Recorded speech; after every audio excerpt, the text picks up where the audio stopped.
ಸತ್ಕಾರಣಾಯ ವಿತತಾಯ ನಮೋ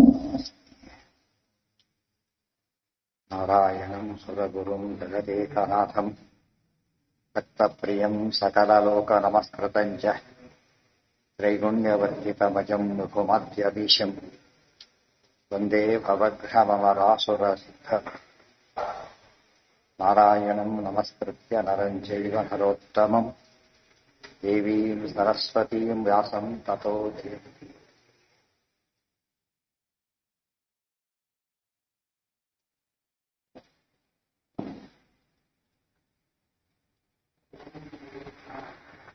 ಹೌದಾಯ್ತು. ಕುರ್ಯಾಂ ನೈವಾರ್ಜುನೇನಾಹಂ ಅಬಲೇನೈವ ಸಂಗರಂ ಪಂಚಾಶದಬ್ದೋತ್ಯ ಹ್ಯಯಮೇವಂ ಹಿ ಬಾಲವತೆ ಅಬಲತ್ವಾತ್ ಯುವಾ ಅಪಿ ಏಷ ಬಾಲಯೇವ ಮತೋ ಮಮ.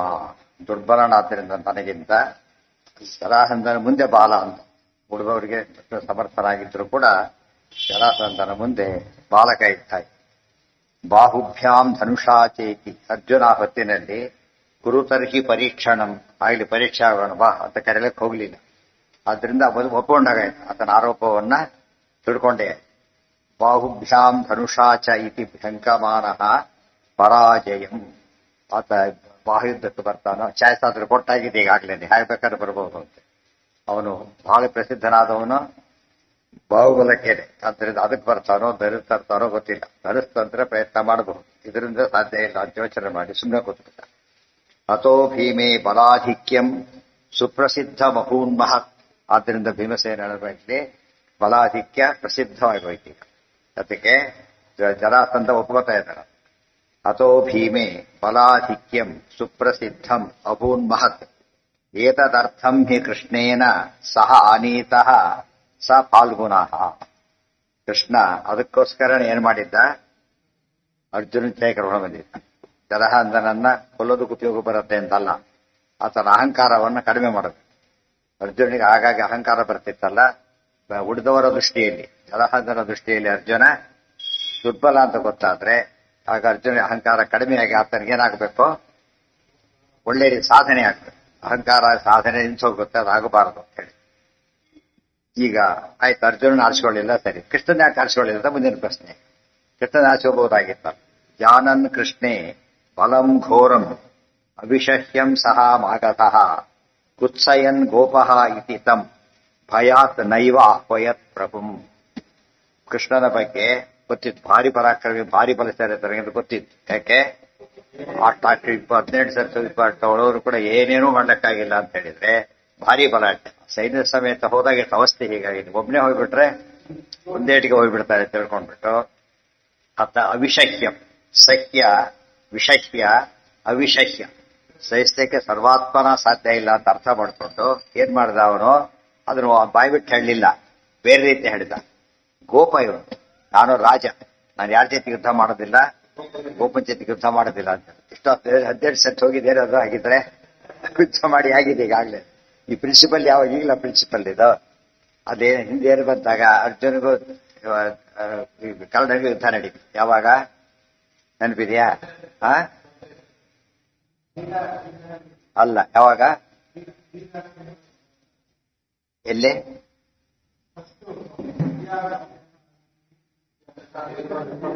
ಅಲ್ಲ ಅಲ್ಲ ಅಲ್ಲ, ಎಲ್ಲಿ ನಡೀತಾ ನೋಡಂತ, ಇಬ್ಬರಿಗೆ ನಡೀತಿದ್ದ. ಸ್ವಯಂವರ ಆದ ತಕ್ಷಣ ಭೀಮ, ಶಲ್ಯ, ಕರ್ಣ, ಅರ್ಜುನ ಯುದ್ಧ ನಡೀತು. ಕರ್ಣನಿಗೆ ಅರ್ಜುನ ಅಂತ ಗೊತ್ತಿಲ್ಲ. ಯುದ್ಧದಲ್ಲಿ ಸೋಲಕ್ಕಾಗ್ತಾ ಇದ್ರೆ ಗೆಲ್ಲಕ್ಕಾಗ್ತಾ ಇಲ್ಲ. ಅವಾಗ ಕೇಳಿದ, ನೀನ್ ಯಾರು ಅಂತ ಕೇಳಿದ. ನಾನು ಅದೆಲ್ಲ ತಗೊಂಡು ಯುದ್ಧಕ್ಕೆ ಬಂದಿದ್ದೆ ಮಾಡಷ್ಟೇ, ನಾನು ತಗೊಂಡು ನೀನೇನ್ ಮಾಡ್ತೀಯ ಅಂತ ಕೇಳಿದ. ನೀನೇನು ಪರಶುರಾಮನೋ ಇಂದ್ರನೋ ಯಾರಿರ್ಬೇಕು, ನೀನು ಸಾಮಾನ್ಯನಂತ ಅಲ್ಲ ಅಂತ ಹೇಳಿದಾಗ, ಅದನ್ನೆಲ್ಲ ತಗೊಂಡು ಏನ್ ಮಾಡ್ತೀಯ, ಇಷ್ಟೊತ್ತು ಯುದ್ಧ ಮಾಡಿದ್ದೆ, ಅದು ಕಂಟಿನ್ಯೂ ಮಾಡೋದು. ಅವ್ರು ಹೇಳಿಲ್ಲ, ಬ್ರಾಹ್ಮಣ ಜೊತೆಗೆ ಯುದ್ಧ ಮಾಡೋದಿಲ್ಲ ಅಂತ ಹೋಗ್ಬಿಟ್ಟ. ಇಷ್ಟೊತ್ತು ಮಾಡಿದ್ದೆ ಬ್ರಾಹ್ಮಣ ಅಂತ ಗೊತ್ತಿದ್ದೆ ಅಂತ ಮಾಡಿದ್ರು. ಇಷ್ಟೊತ್ತು ಸೋತ ಮೇಲೆ ಯಾವ ಸ್ಥಿತಿ ಬಂದಾತ ಈಗ. ಈ ಪ್ರಿನ್ಸಿಪಲ್ ಹೇಳ್ಕೊಂಡು ಈಗಾಗಲೇ ಹೊಟ್ಟೆ ತುಂಬಿದ ಮೇಲೆ ವ್ರತ ಮಾಡಿದ್ದೀರಿ ಅಂತ ಹೇಳಿದಾಗಾಯ್ತು.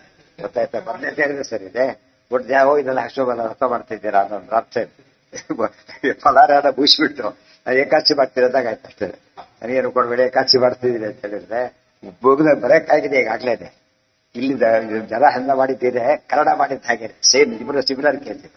ಏನಂತಾರೆ ಅದಕ್ಕೆ, ಏನಂತಾರೆ ಗ್ರೇಪ್ಸ್ ಆರ್ ಸವರ್ ಅಂತ ಸಿಗದೆ ಹೋದಾಗ ಮಾತು ಉಪಯೋಗಿಸೋದು.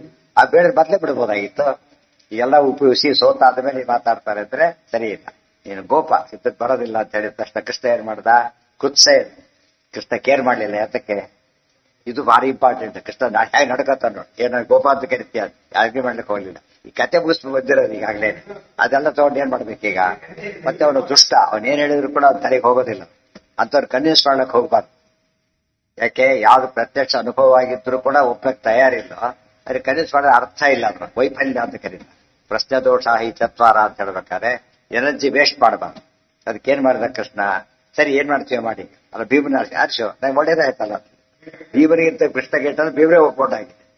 ಆದ್ದರಿಂದ ಪ್ರಶ್ನೆ ಬರೋದೇ ಇಲ್ಲ. ಆದ್ರಿಂದ ಆತ ಕೆಲವು ಸರ್ತಿ ಏನಾಗುತ್ತೆ ಅಂದ್ರೆ ಮಾತು ಎಲ್ಲಿಗೆ ಹೋಗಿ ಏನೋಣ ಆಗಿಬಿಡುತ್ತೆ. ಎಷ್ಟೋ ತೋರಿಸ್ತೇನೆ ಇಂಥ ವಿಷಯ ತಲೆ ಕೆಡಿಸ್ಕೊಳಕ್ ಹೋಗ್ಬಾರ್ದು. ಅಯೋಗ್ಯರು ಬರುತ್ತೆ ನೋಡಿ. ಆಚಾರ್ಯ ಸಾಕಷ್ಟು ಜನ ಕೆಟ್ಟವರಲ್ಲಿ ಏನೇನೋ ಮಾಡ್ತಾ ಇದ್ರು, ನಿಂದೆ ಮಾಡ್ತಾ ಇದ್ರು. ಆಚಾರ್ಯ ಗಮನಕ್ಕೆ ತಗೊಳ್ಳಿಲ್ಲ. ಯಾತಕ್ಕೆ? ಗೃಷ್ಟೂನಾಂ ಕಲಕಲ ರವಪ್ರದಂ ವಿನಾದಂ ಪಂಚಾಶ್ಯೋ ನಹಿ ಗಣಯೇದ್ ಉದಾರ ವೀರ್ಯ. ಮಾತು ಬಂದಿದೆ. ಒಂದು ದೊಡ್ಡದಾಗ ಇದು ಬರ್ತಾ ಇದೆ, ಸಿಂಹ ಬರ್ತಾ ಇದೆ, ನಾಯಿಗಳು ಬೊಗಳ್ತಾ ಇದೆ.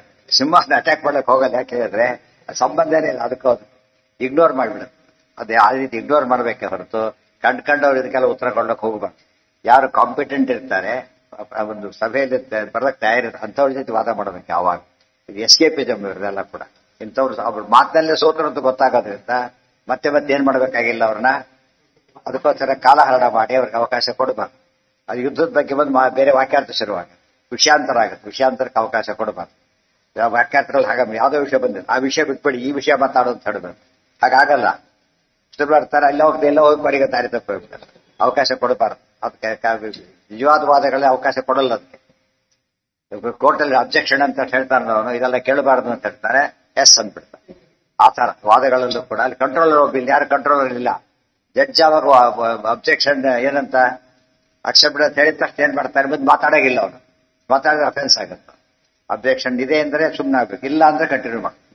ಅದು ಕಂಟ್ರೋಲ್ ಮಾಡಿ ಜಡ್ಜ್ ಆಗಿರ್ತಾರೋ ವಾದವಿವಾದಗಳಲ್ಲಿ ಯಾರು ಜಡ್ಜ್ ಇರಬೇಕು. ಒಬ್ಬರು ಬರೀ ವಾಕ್ಯ ಅರ್ಥ ಮಾಡಿದ ಜಡ್ಜ್ ಇರೋದಿಲ್ಲ. ಆದ್ರಿಂದ ಇವ್ರು ಏನ್ ಸಕ್ಕರೆ ಎಲ್ಲೆಲ್ಲ ಹೋಗ್ತಾ ಇದ್ರು. ಇದೆಲ್ಲ ಬೇಟೆ ಯಾವ್ದೋ ಪ್ರಶ್ನೆ ಕೇಳಿ ತಪ್ಸಕ್ಕೋಸ್ಕರ ಅದು ಪ್ರಶ್ನೆ ಉತ್ತರ ಇದೆಯೋ ಗೊತ್ತಿಲ್ಲ, ನನ್ನ ಬರ್ತೋ ಗೊತ್ತಿಲ್ಲ, ಈ ಕೇಳಬಾರ್ದನೆ. ಅಪ್ರಸಕ್ತ ವಿಚಾರ. ಒಬ್ಬ ಫಿಸಿಕ್ಸ್ ಪ್ರೊಫೆಸರ್ ನಾ ಮ್ಯಾಥಮೆಟಿಕ್ಸ್ ಬಗ್ಗೆ ಕೇಳಕ್ ಹೋಗಬಾರ್ದು. ಕೇಳಿ ಅವ್ನು ಬರಲಿಲ್ಲ ಅಂದ್ರೆ ದೋಷ ಅಲ್ಲ. ಅದು ವಾಕ್ಯಾರ್ಥ ನಡೀತಿರೋದು ಯಾವ್ದ್ರೊಳಗೆ? ಆ ಸಬ್ಜೆಕ್ಟ್ ಒಳಗೆ. ಸಬ್ಜೆಕ್ಟ್ ಬಿಟ್ಟು ಬೇರೆ ಮಾತಾಡೋದು ಏನಾಗುತ್ತದ? ಅಸಂಗತಿ ಅಂತ. ಅದ್ರ ಇರಲವೆಂಟ್. ಅಸಂಗತಿ ಅದು ಇರಲವೆಂಟ್ ಅಂತ ಅರ್ಥ. ಅಸ್ಮಾತ್ತಂ ಆಹ್ವಯಾಮಾಸ ಭೀಮಂತು. ಇದೇ ರೀತಿ ಮುಂದೆ ಬರುತ್ತೆ. ಭೀಮಸೇನರು ಹಾಗೆ ಮಾಡ್ತಾರೆ. ವಿವಾದ ಬಂದ ಕಾಲಕ್ಕೆ ವ್ಯರ್ಥ ವಿವಾದ ಬೆಳೆಸಬಾರದು ಅಂತ ಹೇಳಿ ನಿಲ್ಲಿಸ್ಬಿಡ್ತಾರೆ. ಇಂಥ ಈ ರೀತಿ ಮಾಡಿದಾಗ ಎಷ್ಟೋ ವಿವಾದಗಳು ಸಾಲ್ವ್ ಆಗಿಬಿಡುತ್ತೆ. ಅದು ಎಷ್ಟೋ ಆ ಮಾತು ಉತ್ತರ ಕೊಳ್ಳಕ್ ಹೊರಟೆ ದೊಡ್ಡ ವಿವಾದ ಆಗಿಬಿಡುತ್ತೆ. ಮೊನ್ನೆ ಪೇಪರ್ ನೋಡ್ತಿರ್ತೀವಿ, ಗಲಾಟೆ ಆಯ್ತು, ಇಬ್ರು ಸೂಸೈಡ್ ಮಾಡ್ಕೊಂಡು ಸತ್ತೋದು. ತಾಯಿನ ಸತ್ತೋ, ಮಗನು ಕೊಂದುಬಿಟ್ಲು. ಯಾವ್ದು ಸಣ್ಣ ವಿಷಯಗಳು, ದೊಡ್ಡ ವಿಷಯ ಅಲ್ಲ ಅವೆಲ್ಲ. ಆ ಟೈಮ್ನಲ್ಲಿ ಏನೋ ಬುದ್ಧಿ ಕೈಲಿರೋದಿಲ್ಲ. ಅವರು ಏನ್ ಬೇಕಾದ್ರೂ ಮಾಡ್ಬೋದು. ಅಂತವತ್ತೆಲ್ಲ ಆದಷ್ಟು ಮಾತು ಬೆಳೆಸಕ್ ಹೋಗ್ಬಾರ್ದು. ಆಹ್ವಯಾಮಾಸ ಭೀಮಂತು ಶಾತ್ವಾಮೇ ಜೀವನಂತ್ವಿತಿ. ಈಗ ಭೀಮನನ್ನ ಆರಿಸ್ಕೊತೀನಿ ಅಂತ ಹೊರಟ. ಅಲ್ಲೋ ನೀವು ಗೊತ್ತಿದೆ ಏನೋ ಭೀಮನ ಕೆತ್ತರಿಗೆ ಗೆಲ್ಲಕ್ಕಾಗಲ್ಲ, ಭೀಮನ ಮೇಲೆ ತನ್ನ ಶಕ್ತಿ ಸಾಲ್ತೋತ್ತು ಗೊತ್ತಿದೆ. ಅದೇನ್ ಮಾಡಿದ ಅವನು? ಶಾದ್ವಾಮೇ ಜೀವನಂತ್ವಿತಿ. ಒಂದು ವಾದ ಕರೀತಾರೆ ಪಾಕ್ಷಿಕ ಜಯ ಅಂತ. ಪಾಕ್ಷಿಕ ಜಯ ಅಂದ್ರೇನು? ಬೈ ಚಾನ್ಸ್ ಗೆಲ್ಬಹುದು. ಬೈ ಚಾನ್ಸ್ ಗೆಲ್ಬಹುದು ಅಂತ ಇರುತ್ತಲ್ಲ, ಗ್ಯಾರಂಟಿ ಇಲ್ಲ. ಬಟ್ ಏನಿದೆ, ಒಂದು ಚಾನ್ಸ್, ಏನೋ ಸಮಥಿಂಗ್ ಮೇ ಹ್ಯಾಪನ್. ಗೊತ್ತಾಯ್ತಾ? ಸಮಥಿಂಗ್ ಮೇ ಹ್ಯಾಪನ್ ಅಂತ. ಎಷ್ಟು ಹಾಗಾಗ್ಬಿಟ್ಟಿರುತ್ತೆ. ಒಬ್ಳೆ ಅಪ್ಲೈ ಮಾಡ್ತಾರೆ, ಸೆಲೆಕ್ಟ್ ಆಗ್ಬಿಟ್ಟಿರ್ತಾರೆ. ಅವ್ನು ಅನ್ಕೊಂಡಿರೋದಲ್ಲ ಸೆಲೆಕ್ಟ್ ಆಗುತ್ತೆ. ಯಾರೋ ಅವ್ರು ಯಾರು ಯಾವ್ದೋ ಕಡೆ ಬರೋದೇ ಇಲ್ಲ. ಅವ್ರಿಗೆ ಇನ್ನೂ ಒಳ್ಳೆ ಜಾಬ್ ಸಿಕ್ಕಿರುತ್ತೆ. ಇವನೇನ್ ಮತ್ತೇನ್ ಮಾಡಿರ್ತಕ್ಕಂಥವರೆಲ್ಲ ಸಿಗಲ್ಲ, ಅಪ್ಲೈ ಮಾಡೋದಿಲ್ಲ. ಆಮೇಲೆ ಪಂಚಾಯತ್ ಅಂತ ಕೆಲವು ಸುಮ್ಮನೆ ಮಾಡಿಬಿಡ್ತಾನೆ. ಅವನು ಬರಬೇಕಾದ ಒಳ್ಳೊಳ್ಳೆ ಕೆಲಸಕ್ಕೆ ಬರೋದಿಲ್ಲ, ಕೆಲವು ಏನೋ ದಾರಿಯಲ್ಲಿ ಮಿಸ್ ಆಗಿ ಬರೋದಿಲ್ಲ, ಇವ್ರಿಗೆ ಸಿಕ್ಬಿಡೋದು. ಅದಕ್ಕೆ ಯಾವಾಗ ಏನ್ ಮಾಡಬಾರ್ದು ನಾವು? ಅದು ಇವನ ಕಾನ್ಸೆಪ್ಟ್ ತಪ್ಪಲ್ಲ. ಅದು ಎಲ್ಲಿ ತಗೋಬೇಕಿದ್ರ ಫೇಲ್ ಆದವ್ರು ಅಪ್ಲೈ ಮಾಡಿ ಸಾಧ್ಯ ಹೋಗ್ಬಾರ್ದು. ಯಾರು ನೋಡ್ಬೇಕಾದ್ರ ಅಟ್ಲೀಸ್ಟ್ ಇರ್ಬೇಕಾದ್ರ. ಥರ್ಡ್ ಕ್ಲಾಸ್ ಫಸ್ಟ್ ಕ್ಲಾಸ್ ಕೇಳಿದ್ದಾರೆ, ಸೆಕೆಂಡ್ ಕ್ಲಾಸ್ ಹಾಕಿದ, ಅವಾಗ ಟ್ರೈ ಮಾಡ್ಬೋದು ಹೊರತು ಫೇಲ್ ಆದಾಗ ಚಾನ್ಸ್ ಇಲ್ಲ. ಅಥವಾ ಏನ್ ಮಾಡ್ತಾ ಇರೋದನ್ನ ವೇಕೆಟ್ ಇರ್ತವೆ, ಇವನ್ನೆಲ್ಲ ಕೊಂಡೋಗಿ ಹೋಗೋದಿಲ್ಲ. ಇದು ಜನಾಂಗದ ಸ್ಥಿತಿ ಅಂತದ್ದು. ಸೊ ಇವನ್ನ ಈ ರೀತಿ ಫಾಲೋ ಮಾಡಬಾರದು. ಅದಕ್ಕೆ ಹೇಳ್ತಾರೆ ನಿಶ್ಚಿತ ಪರಾಜಯ ವರಹ ಪಾಕ್ಷಿಕೋಪಿ ಜಯ. ಗ್ಯಾರಂಟಿ ಸೋಲೋದಕ್ಕಿಂತ ಸ್ವಲ್ಪ ಹೋಪ್ಸ್ ಇರೋದು. ಕೃಷ್ಣನ ಮೇಲೆ ಏನಾಗ್ತಾರೆ ಹೋದ್ರೆ ಅವನೀಗ ಒಂದೇಟಿಗೆ ಹೋಗೇ ಬಿಡ್ತಾನೆ. ಇಲ್ಲೂ ಹೋಗ್ತಾರೆ, ಆದ್ರೂ ಕೂಡ ಸ್ವಲ್ಪ ಇರೋ ಕಾರಣಕ್ಕೆ ಯೋಚನೆ ಮಾಡ್ಕೊ, ಅದನ್ನ ಆರಿಸ್ಕೊತಾನೆ.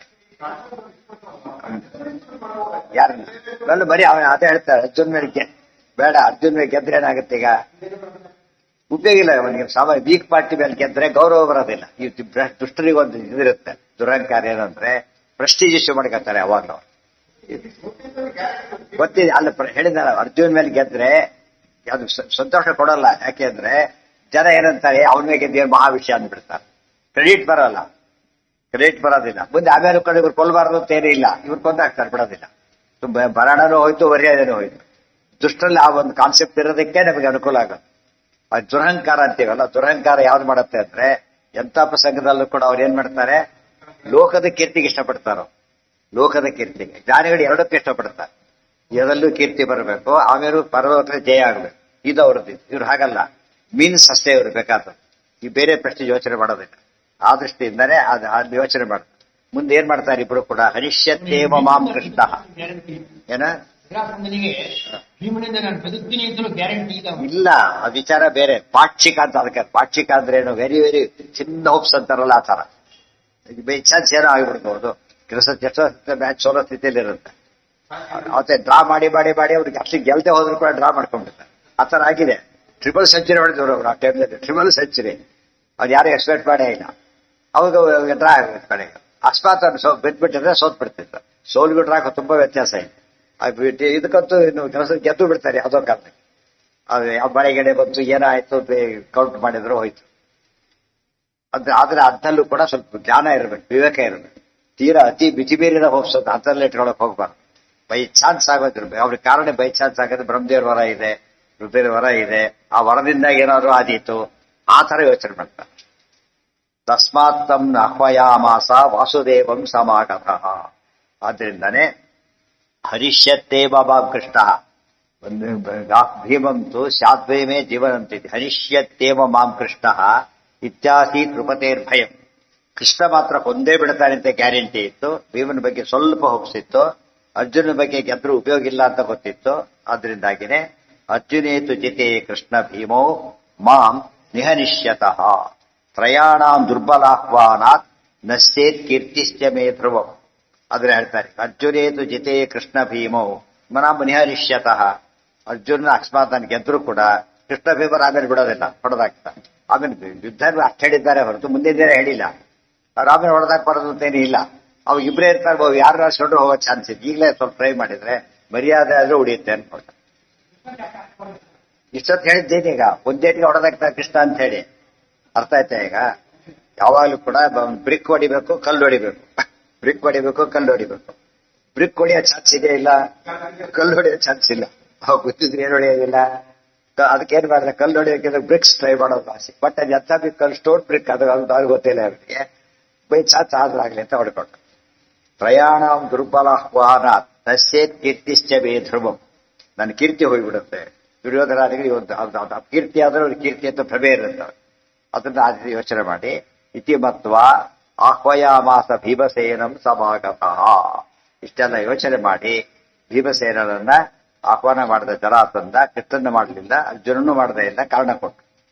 ಕಥಂಚಿತ್ ಜೀವಿತಂ ಮೇ ಸ್ಯಾತ್ ನತು ನಶ್ಯತಿ ಮೇ ಯಶಃ. ಕಥಂಚಿತ್ ಜೀವಿತಂ, ಬೈ ಚಾನ್ಸ್ ನನಗೆ ಬದುಕೋ ಚಾನ್ಸ್ ಇದೆ. ಆದ್ರೆ ಇಲ್ಲಿ ಮಾತ್ರ ಕೀರ್ತಿ ಹೋಗೇ ಹೋಗುತ್ತೆ. ಅರ್ಜುನ ಮೇಲೆ ಗೆದ್ರೆ ಕೀರ್ತಿ ಹೋಗೇ ಹೋಗುತ್ತೆ. ಬರೀ ಜರಾಸಂಧ ಎಂತ ಹಠವಾದಿ ಅಂತ ಹೇಳಿದ್ರೆ ಗೊತ್ತಾಯ್ತಾ? ಸುಲಭವಾಗಿ ಗೆಲ್ಬಹುದಾಗಿದ್ರು ಅರ್ಜುನ ಆರಿಸ್ಕೊಳ್ಳಿಲ್ಲ, ಭೀಮನ್ನೇ ಆರಿಸ್ಕೊಂಡ. ಅಂದ್ರೆ ಅವ್ನು ಎಷ್ಟು ಎಂತವನವನು, ಎಷ್ಟು ಅವನು ಸ್ವಾಭಿಮಾನ ಎಷ್ಟಿತ್ತು ಅಂತ ಹೇಳಿ ಜನ ಅಪ್ರಿಶಿಯೇಟ್ ಮಾಡ್ತಾರೆ. ಅಂತ ಗುಂಪಿದೆ ಇವತ್ತು. ದುರ್ಯೋಧನ ಜರಾಸಂಧನ ಶಿಷ್ಟು ಬೇಕಾಗ್ತದೆ ಇರ್ತಾರೆ. ಅಂಥವ್ರಿಗೆ ಏನಾಗುತ್ತೆ, ಹೋಪ್ಸ್ಫುಲ್. ಇಲ್ದವ್ರು ಏನೋ ಅವ್ರಿಗೆ ಪಾಯಿಂಟ್ ಇಲ್ದಾಗ ಆಗಿಬಿಡುತ್ತೆ. ಆ ದೃಷ್ಟಿಯಲ್ಲಿ ಯೋಚನೆ ಮಾಡಿ.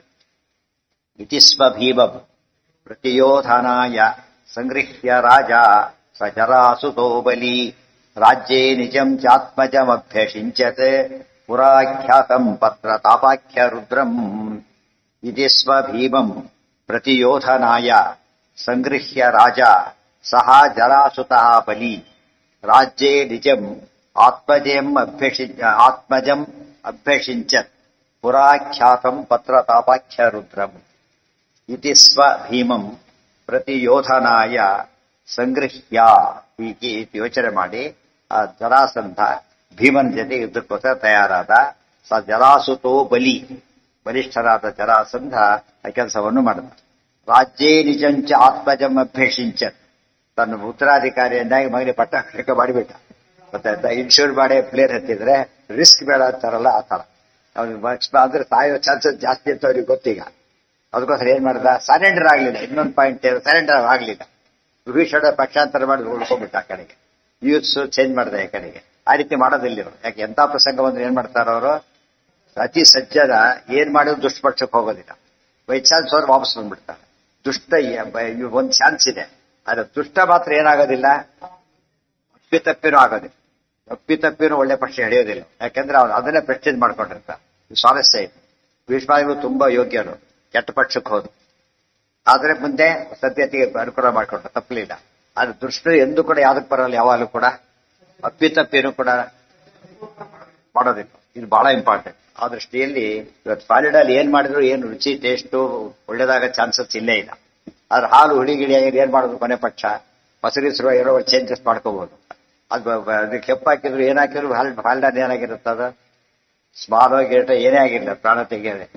ದುಷ್ಟ ತರ ಅದು ಹೇಳಿಲ್ಲ. ಒಂದು ಒಳ್ಳೆ ಮಾವಿನ ಹಣ್ಣು ಮತ್ತೆ ಒಂದು ಕೊಳಕ್ ಮಾವಿನ ಹಣ್ಣು ಹಾಕಿದ್ರೆ ಅಷ್ಟನ್ನು ಕೆಡಿಸುತ್ತೆ. ಅದು ಅಷ್ಟು ಸೇರಿದ್ರು ಬೆಳೆ ಮಾಡಿದ್ರು ಸರಿ ಮಾಡಕ್ಕಾಗಲ್ಲ. ಅಷ್ಟು ಮಾವಿನ ಹಣ್ಣು ಇದ್ರು ಕೂಡ, ಅಷ್ಟ್ರಿಗೆ ಒಳ್ಳೆ ಹಣ್ಣು ಇದ್ರು ಕೂಡ ಒಂದು ಕೆಟ್ಟ ಹಣ್ಣು ಏನ್ ಮಾಡಕ್ ಬರಲ್ಲ, ಸರಿ ಮಾಡಕ್ ಬರಲ್ಲ. ಅದು ತೋರಿಸ್ಬೇಕಾಗಿ. ಆ ದೃಷ್ಟಿಯಿಂದ ಕೂಡ ದುರ್ಜನ ಸಹವಾಸ ಯಾತಕ್ ಬೇಡ ಅಂತಾರೆ ಅಂದ್ರೆ, ಅವ್ರು ಕೆಡಿಸ್ತಾರೆ ಗ್ಯಾರಂಟಿ. ಅಂದ್ರೆ ಅವ್ರ ಸಹವಾಸ ಇವ್ನು ಹೋಗಿದ್ದಕ್ಕೆ ಅವ್ರು ಒಳ್ಳೆಯವರಾಗ ಚಾನ್ಸ್ ಇಲ್ಲ. ಏನ್ ಚಾನ್ಸ್ ಇದೆ, ಇವ್ರು ಕೆಡೋ ಚಾನ್ಸ್ ಇದೆ. ಅಥವಾ ಸಜ್ಜನರ ಜೊತೆ ಹೋದ್ರೆ ಹಾಗಲ್ಲ. ನಮ್ಗೆ ಏನೇ ಆಗ್ಲಿ ಅವ್ರ ರಿಸ್ಕ್ ಇಲ್ಲ. ಏನ್ ರಿಸ್ಕ್ ಇಲ್ಲ, ಹಾಳಾಗೋ ಚಾನ್ಸ್ ಇಲ್ಲ. ಯಾಕೆಂದ್ರೆ ನಾವು ನಾವಾಗಿ ಕೆಡಬೇಕೆ ಹೊರತು ಅವ್ರಿಗೆ ಕೆಡಿಸೋದಿಲ್ಲ. ಯಾಕೆ, ಅವ್ರು ಯಾವಾಗಲೂ ಒಳ್ಳೆಯವರಾದ. ಇದೆಲ್ಲ ಯೋಚನೆ ಮಾಡಿದ್ರೆ ಕೆಲವರು ಆರ್ಗ್ಯೂ ಮಾಡೋದು ಹೀಗಿದೆ. ಆ ತರ ಉಪನ್ಯಾಸ ಮಾಡಿದವ್ರು ನಮ್ಮಲ್ಲಿ ಮಹಾನುಭಾವರು. ಏನಂತ ಉಪನ್ಯಾಸ ಗೊತ್ತಾ, ಎಲ್ಲರೂ ಏನ್ ತಪ್ಪು ತಿಳ್ಕೊಂಡ್ಬಿಟ್ಟಿದ್ದಾರೆ. ಮೈಲಿಗೆ ಅವ್ರ ಮುಟ್ಟೆ ಮೈಲಿಗೆ ಆಗುತ್ತೆ ಹಾಗೆ ತಿಳ್ಕೊಬೇಕು. ಅವರು ಬಡಿಯಾದ್ರು ಅಂತ ಯಾಕೆ ತಿಳ್ಕೊಬಾರ್ದು, ಇವ್ರ ವಾದ ಎಲ್ಲ. ಈ ವಾದ ಆಕ್ಚುಲಿ ಅದು ಚಪ್ಪಾಳೆ ಹಾಕಿದ್ದಾರೆ ಅದಕ್ಕೆ. ಯಾಕೆ ಹತ್ತವ್ರು ಜಾಸ್ತಿ ಇರೋದ್ರಿಂದ ಅದು ಎಷ್ಟು ಒಳ್ಳೆ ಒಂದು ಯಾರು ಸಾಲು ಬಿಟ್ಟು ಬಿಡೋದು ಅವ್ರು. ಹಬ್ಬ ಎಷ್ಟು ಬಡಿಯಾಗ್ಬಿಟ್ಟಾರ, ಅವ್ರು ಶಾಪ ಆಗ್ತಿರ್ತಾರೆ. ಅರ್ಥ ಆಯ್ತಾ? ಅದು ಎಲ್ಲರೂ ನಡೆಯುತ್ತಾ ಅದು ಜನ ಯೋಚನೆ ಮಾಡೋದಿಲ್ಲ. ಇಂಥ ಮಾತುಗಳು ಬರಬೇಗ ಜನ ಅಟ್ರಾಕ್ಟ್ ಆಗಿಬಿಡ್ತಾರೆ. ಚಪ್ಪಾಳಿಗಳೇ ಟಕ ಫುಲ್ ಸ್ಟೇಜ್ ಹೊಡೆದ್ಬಿಡೋದು. ಇಂಥ ಮಾತಾಡಿದ್ರೆ ಎಷ್ಟು ಮೂರ್ಖರಿದ್ದಾರೆ. ಸಾಧ್ಯ ಇದೆ. ಪ್ರಾಕ್ಟಿಕಲಿ ಬಾಳಕ್ ತೋರ್ಸಪ್ಪ ಹೋಗಿ ಬಂತು ಎದ್ದೆ. ಈಗ ಅದೇನ್ ಮಾಡೋದು, ನಮ್ಮ ಹುಡುಗ ಭಾರಿ ಕೆಟ್ಟವನಿದ್ದ, ಒಳ್ಳೆ ಸ್ಕೂಲಿ ಸೇರಿ ಪಾಸ್ ಆಗ್ಬಿಟ್ಟ. ಆದ್ರಿಂದ ಅವ್ನು ಎಂಥವನು ಸ್ವರೂಪತ ಕೆಟ್ಟವನಲ್ಲ, ಒಳ್ಳೇದಾಗ ಚಾನ್ಸ್ ಇತ್ತು. ಆದ್ರೆ ನಿಜವಾಗ್ಲೂ ಇಷ್ಟ ಆಗಿದ್ರೆ ಏನಾಗೋದಿಲ್ಲ. ಅದಕ್ಕೆ ರಾವಣ ದುರ್ಯೋಧನ ಸಾಕ್ಷಿ. ಆದ್ರೆ ಅವರು ಏನೇನ್ ಚಾನ್ಸ್ ಕೊಟ್ರು ಕೂಡ ಎಷ್ಟೆಷ್ಟು ಹೇಳಿದ್ರು ಬಿಡ್ಲಿಲ್ಲ. ಅವ್ರಿಗೇನ್ ಚಾನ್ಸ್ ಕೊಡದೆ ಮಾಡಿಲ್ಲ. ಸತಿ ಯೋಚನೆ ಮಾಡಿ, ಸಜ್ಜನರಿಗೆ ಎಷ್ಟು ಚಾನ್ಸ್ ಪರಮಾತ್ಮ ಕೊಡ್ತಾನೋ ಒಂದು ದುಡ್ಡಿನ ಇನ್ನೂ ಸ್ವಲ್ಪ ಜಾಸ್ತಿನೇ ಕೊಟ್ಟಿರ್ತಾನೆ. ಯಾತಕ್ಕೆ, ಅವ್ನು ತೋರಿಸ್ಬೇಕು. ಎಷ್ಟು ಕೊಟ್ಟರು ಅವ್ನು ಒಳ್ಳೆಯವನಾಗಲ್ಲ ತೋರಿಸ್ಬೇಕಾಗಿದೆ. ತಿಳಿತಿಲ್ಲ. ಎಷ್ಟೋ ಸರಿ ಒಳ್ಳೆ ಹುಡುಗನ ಸ್ವಲ್ಪ ಬೈತಾನೆ, ಕೆಟ್ಟವನ್ನ ಬೈಲಕ್ ಹೋಗಲ್ಲ. ಅದೇ ಇಶ್ಯೂ ಮಾಡ್ತಾನ ಅವನು. ಎಕ್ಸಾಮ್ ಪರೀಕ್ಷೆ ಮಾಡುತ್ತಾ ಕೂಗಿ ಕಿರ್ಚಲ ಮಾಡ್ಬಿಡ್ತಾನೆ. ಅದಕ್ಕೆ ಅವ್ನು ಭಾರಿ ಸನ್ಯಾನ ನೋಡ್ಕೊತಾನೆ. ಪೇಪರ್ಗೆ ಕಷ್ಟ ಕೊಡ್ತಾರೆ. ಪೇಪರ್ ಇಬ್ಬರು ಕೇಳಿದ್ರೆ ಪೇಪರ್ನ ಅವನಿಗೆ ಫಸ್ಟ್ ಕೊಡ್ತಾರೆ. ಅದಕ್ಕೆ ಅವ್ರಿಗೆ ಆಕ್ಷೇಪ ಮಾಡಬಾರ್ದು. ಲೇಟ್ ಮಾಡಿದ್ದಕ್ಕೆ ಹೇಗಾಯ್ತು ಅಂತ ನಾವು ಏನೇನೋ ಮಾಡ್ತಿರ್ತೀವಿ. ಏನ್ ಕೇಳಿದ್ರು ಕಷ್ಟ ಅಟೆಂಡ್ ಮಾಡ್ತಾರೋ. ಕಾರಣ ಇಷ್ಟೇ, ತನ್ನ ಮೇಲೆ ಬರಬಾರ್ದು, ಇದ್ರ ಮೇಲೆ ಬರಬಾರ್ದು. ಒಳ್ಳೆಯವರು ಸಹಿಸ್ಕೊತಾನೆ, ಇವ್ರು ಸಹಿಸ್ಕೊಳ್ಳೋದಿಲ್ಲ. ಆ ದೃಷ್ಟಿಯಲ್ಲಿ ಇದೆಲ್ಲ ಅರ್ಥ ಮಾಡ್ಕೊಳ್ಳಿ. ಎಲ್ಲಿ ರಾಮಾಯಣ ಮಹಾಭಾರತ ಹತ್ತಕ್ಕೆ ಬೇಕು ಅಂದ್ರೆ ಸ್ವರೂಪ ಅರ್ಥ ಮಾಡ್ಕೊಳ್ಳೋದಕ್ಕೆ ಅನುಕೂಲ ಆಗುತ್ತೆ. ಇಂಥ ಪರಿಸ್ಥಿತಿಯಲ್ಲೂ ಕೂಡ ಅವ್ರು ಇಷ್ಟೆಲ್ಲ ಗೋಳಾಡೋದ್ರ ಬದಲು ಸರಳಾಗಿದ್ರೆ ಮುಂದೆ ಹೋಗ್ತಾ ಇತ್ತು. ಅವ್ನು ಪಡೆಯು ಗಟ್ಟೆ ಹೊಡಿತಿತ್ತು, ಎಲ್ಲ ಆಗ್ತಿತ್ತು. ಮಾಡ್ಲಿ ಈ ಮಗನಿಗೆ ಪಟ್ಟಾಭಿಷೇಕ ಮಾಡಿ ಶುರು ಮಾಡ್ತಾರೆ.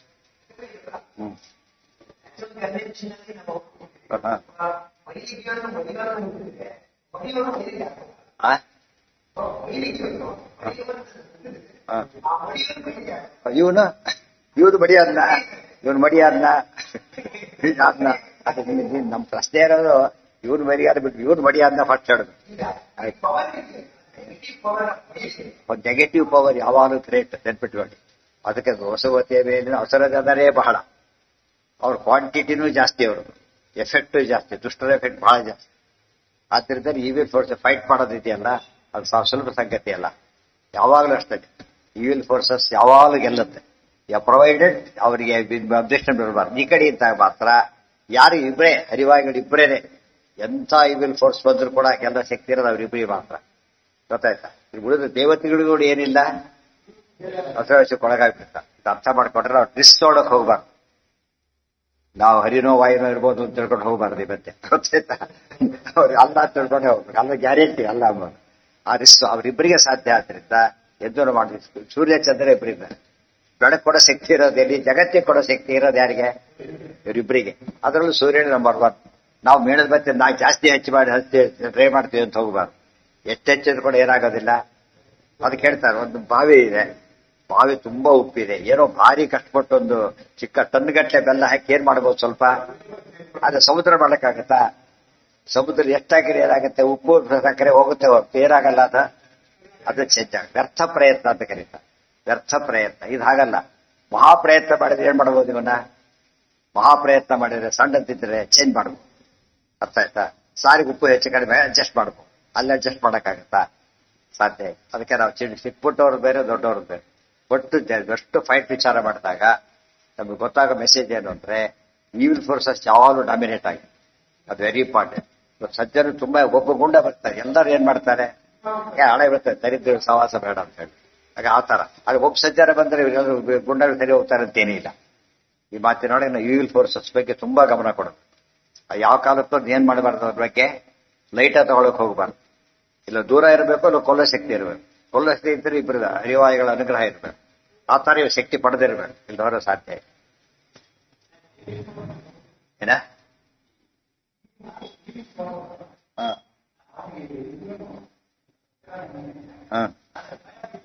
ಏನ ಇರ್ಲಿ, ಭಯ ಬಿದ್ದು ಮಾತ್ರಕ್ಕೆ ಏನಾಗ್ಲಿಲ್ಲ. ನಮಗೆ ಬೇಕಾದ ಗೆಲ್ಲೋದು ಇಲ್ಲ, ಅದನ್ನ ನೋಡ್ಬೇಕು. ಗೆಲುವು ಸಾಧ್ಯ ಇತ್ತಾ ಇಲ್ಲ ಇವರಿಬ್ಬರ ಮೇಲೆ ಮಾತ್ರ. ಬಲರಾಮನ ಸೋಲಿಸಿಲ್ಲ. ಬಲರಾಮ ದೇವ್ರನ್ನ ಆಗ್ಲಿ ಅವನು ಸೋಲಿಸಿದ್ದಾನೆ. ಬಲರಾಮ ದೇವರು ಯಾಕೆ ಬ್ರಹ್ಮದೇವ್ರ ವರ ಇದ್ದಿದ್ದೇನೆ ಸಾಧ್ಯ. ಗ್ಯಾರಂಟಿ ಗೊತ್ತು ಅವ್ರಿಗೆ ಹೋಗೇ ಹೋಗೋದಿ. ಅದೇ ಎಂದು .0.0000 ಸಮಥಿಂಗ್. ಕೃಷ್ಣನ್ ಹೊತ್ತಿದ್ರೆ 0. ಇವರತ್ರ .0.0035 50-50 ಚಾನ್ಸ್ ಇಲ್ಲ.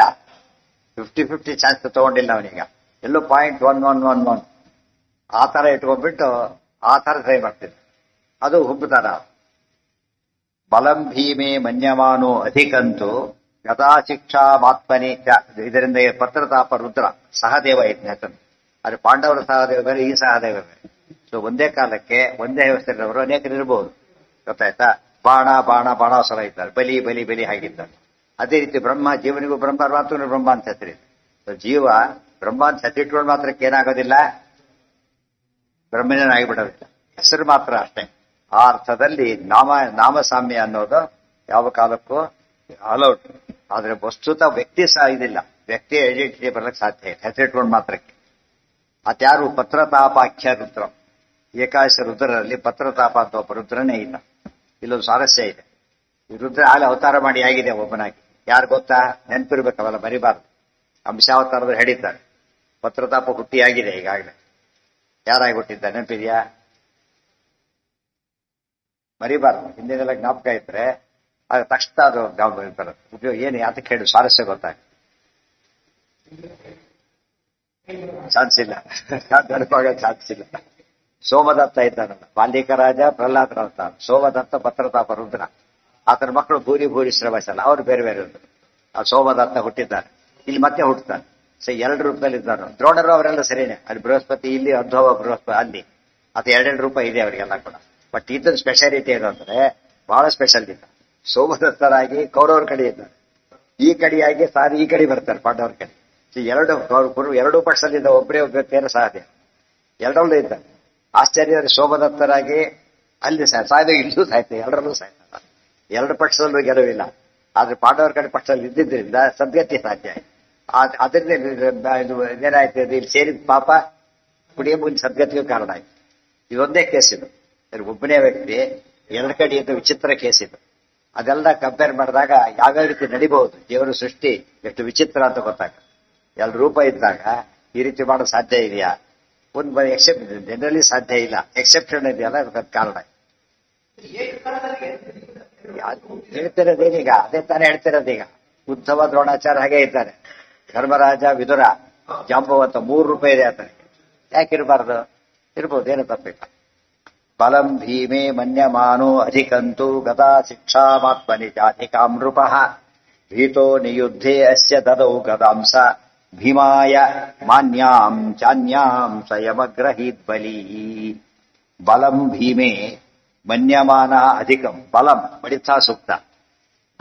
ಬಲ ಇದೆ ವಾಯುದೇವರಲ್ಲಿ, ಅದರಿಂದಾನೆ ಬಡಿತಾ ಸೂಕ್ತ ಪ್ರತಿಪಾದ್ಯರು. ಅದಕ್ಕೇನ್ ಮಾಡ್ದ, ಭಾರಿ ಜಾಸ್ತಿ ಇದೆ, ನ್ಯಾಚುರಲ್ ಸ್ಟ್ರೆಂತ್ ತುಂಬಾ ಜಾಸ್ತಿ ಇದೆ ಅಂತೇಳಿ ಡೈರೆಕ್ಟ್ ಯಾವ್ದು ಕುಸ್ತಿಗೆ ಹೋಗ್ಲಿಲ್ಲ, ಅವನು ಮಲ್ಲ ಯುದ್ಧಕ್ಕೆ ಹೋಗ್ಲಿಲ್ಲ. ಅದಕ್ಕೆ ಗದಾ ಯುದ್ಧ ತಗೊಂಡ.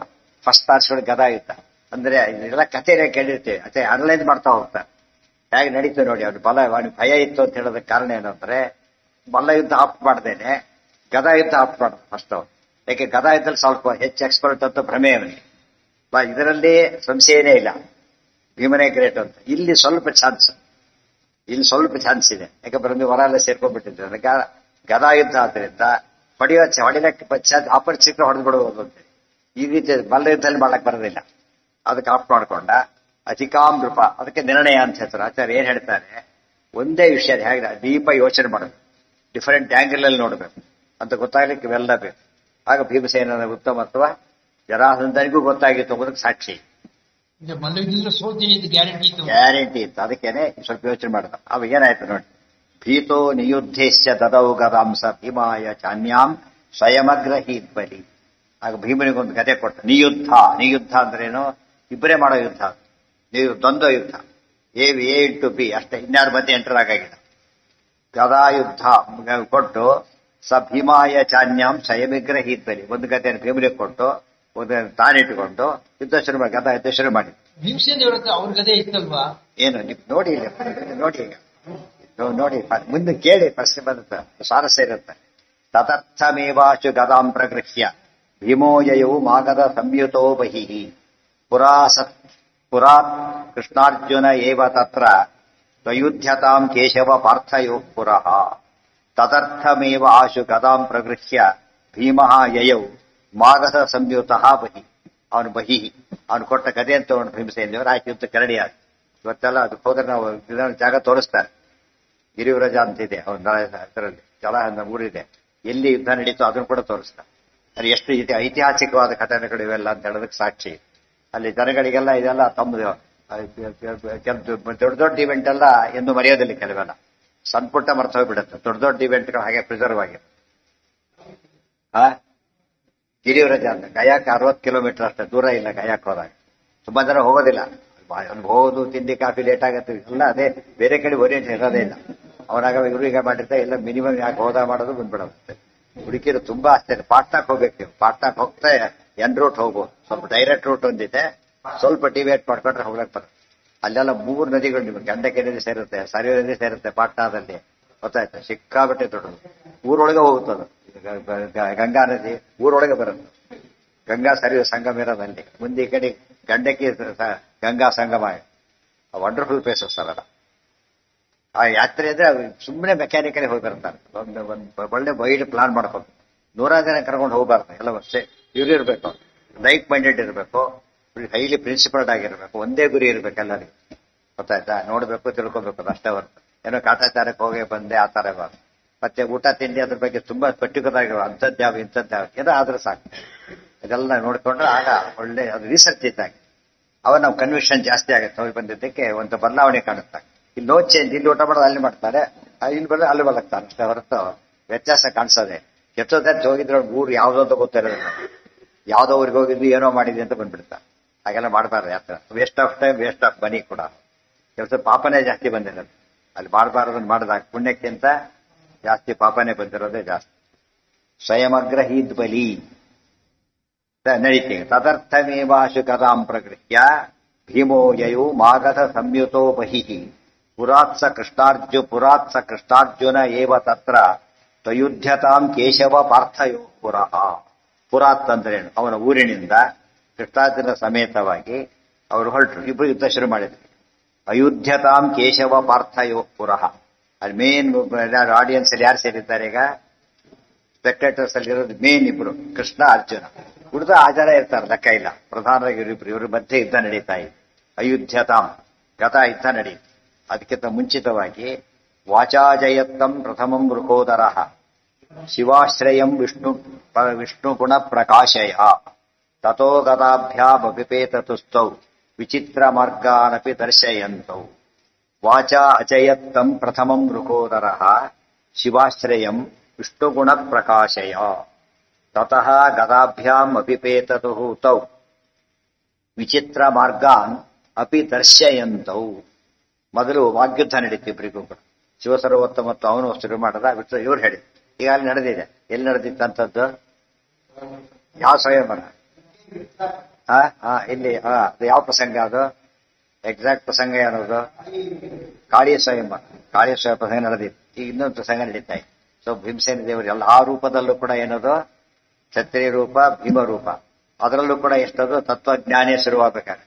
ತತ್ವಜ್ಞಾನೇ ವಿಷ್ಣು ಭಕ್ತೌ ಸ್ಥೈರ್ಯೇ ಧೈರ್ಯೇ ಪರಾಕ್ರಮೆ ವೇಗೇ ಚ ಲಾಘವೇ ಚೈವ ಪ್ರಲಾಪಸ್ಯ ಚ ವರ್ಜನೆ ಭೀಮಸೇನ ಸಮೋ ನಾಸ್ತಿ ಸೇನಯೋರುಭಯೋರಪಿ ಪಾಂಡಿತ್ಯೇ ಚ ಪಟುತ್ವೇ ಚ ಶೂರತ್ವೇಪಿ ಬಲೇಪಿ ಚ.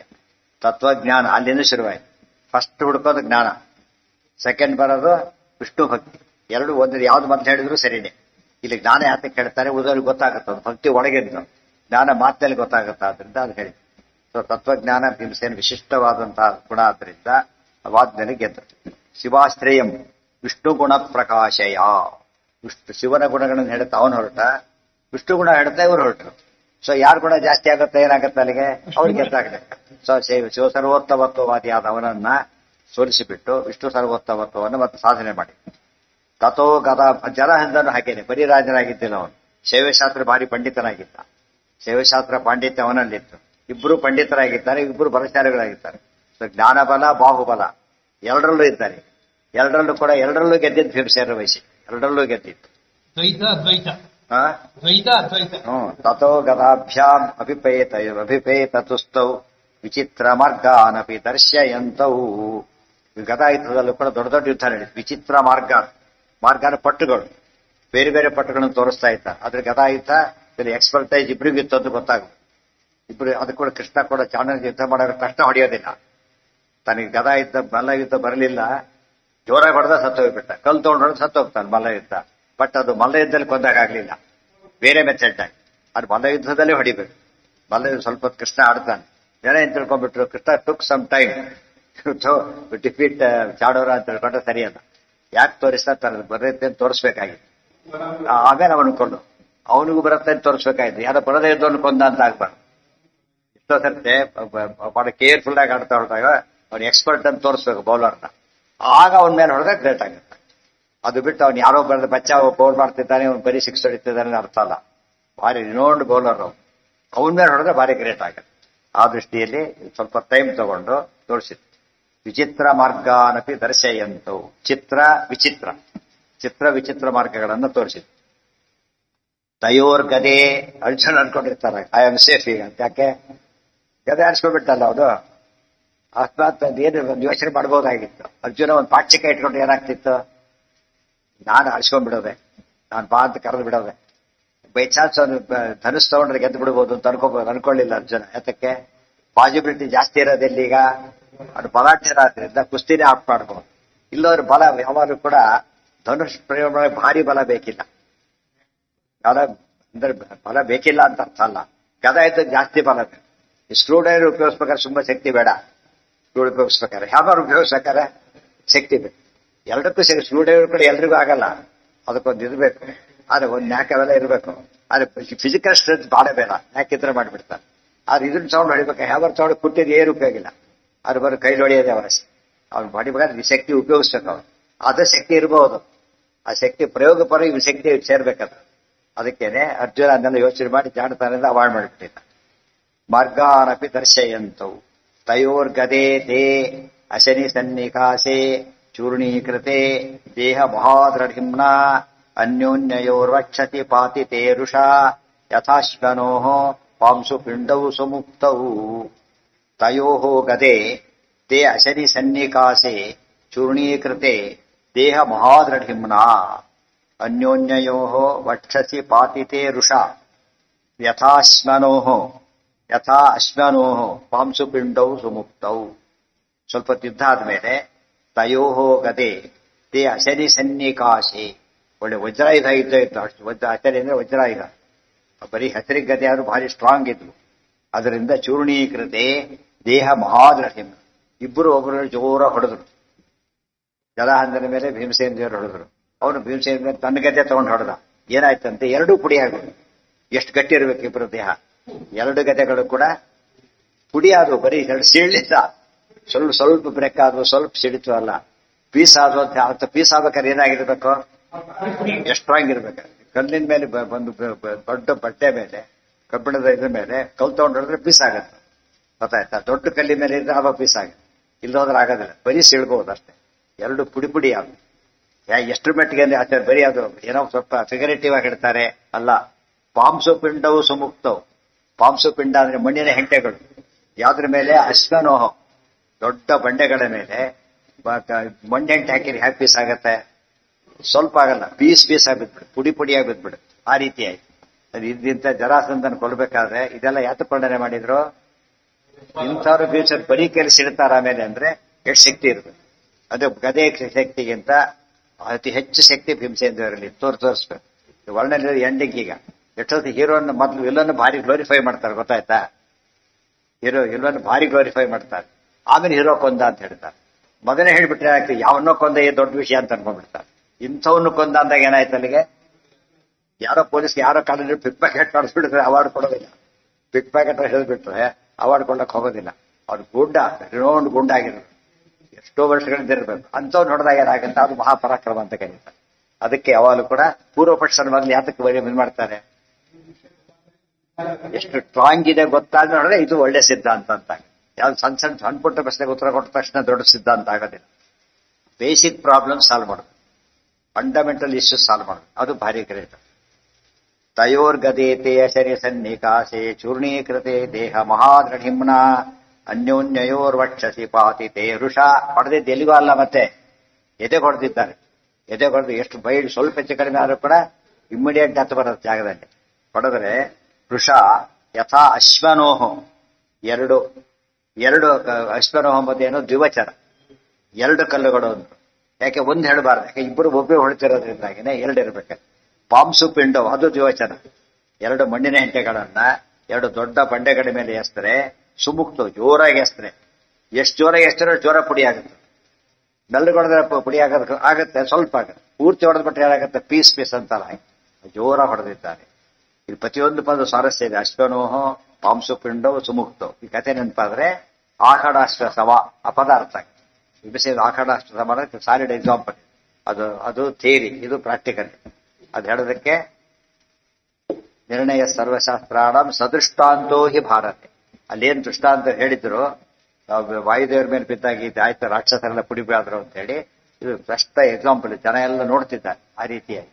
ಆಗ ಕಂಪೇರ್ ಮಾಡ್ಕೊಂಡಾಗ ಉಪನಿಷತ್ತಿನ ಅರ್ಥ ಆಯ್ತು, ವೇದದ ಅರ್ಥ ಆಯ್ತು.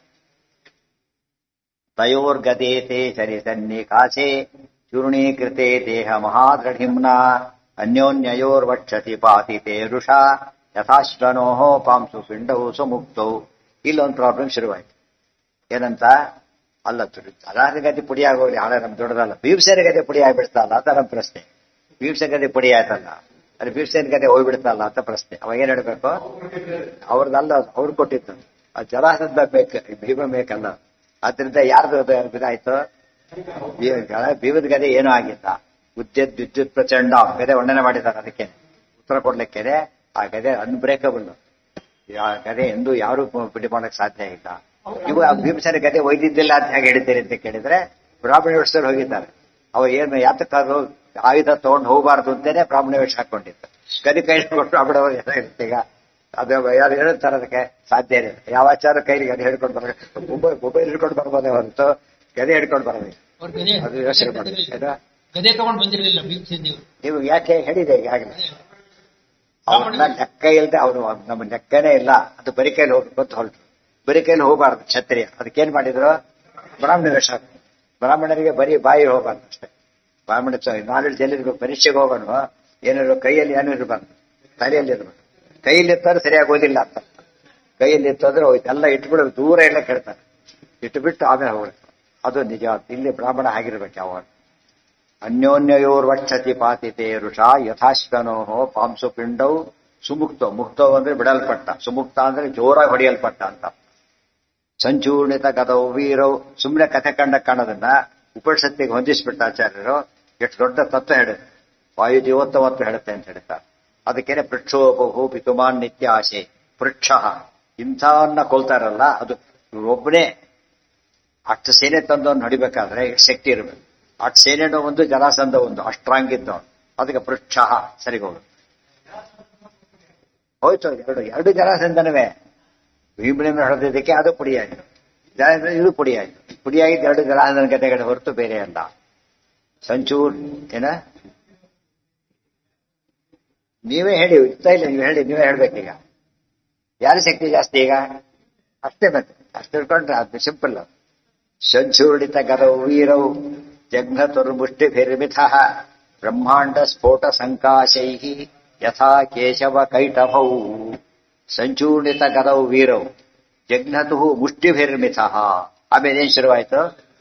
ಮಲ್ಲ ಯುದ್ಧ ಶುರುವಾಯ್ತು ಮುಷ್ಟಿಗಳಿಂದ. ಮುಷ್ಟಿ ಅಂತ ಹೇಳಿದ್ರೆ ಏನ್ ಬರುತ್ತೆ ನಿಮಗೆ? ಕರಾಟೆ ಇದ್ದಾಗ ಗೊತ್ತಾಯ್ತಾ? ಬರೀ ಇದು ಬಾಕ್ಸಿಂಗ್ ಕರಾಟೆ ಇದ್ದಾಗ, ಬರೀ ಇದು ಕುಸ್ತಿ ಅಲ್ಲ.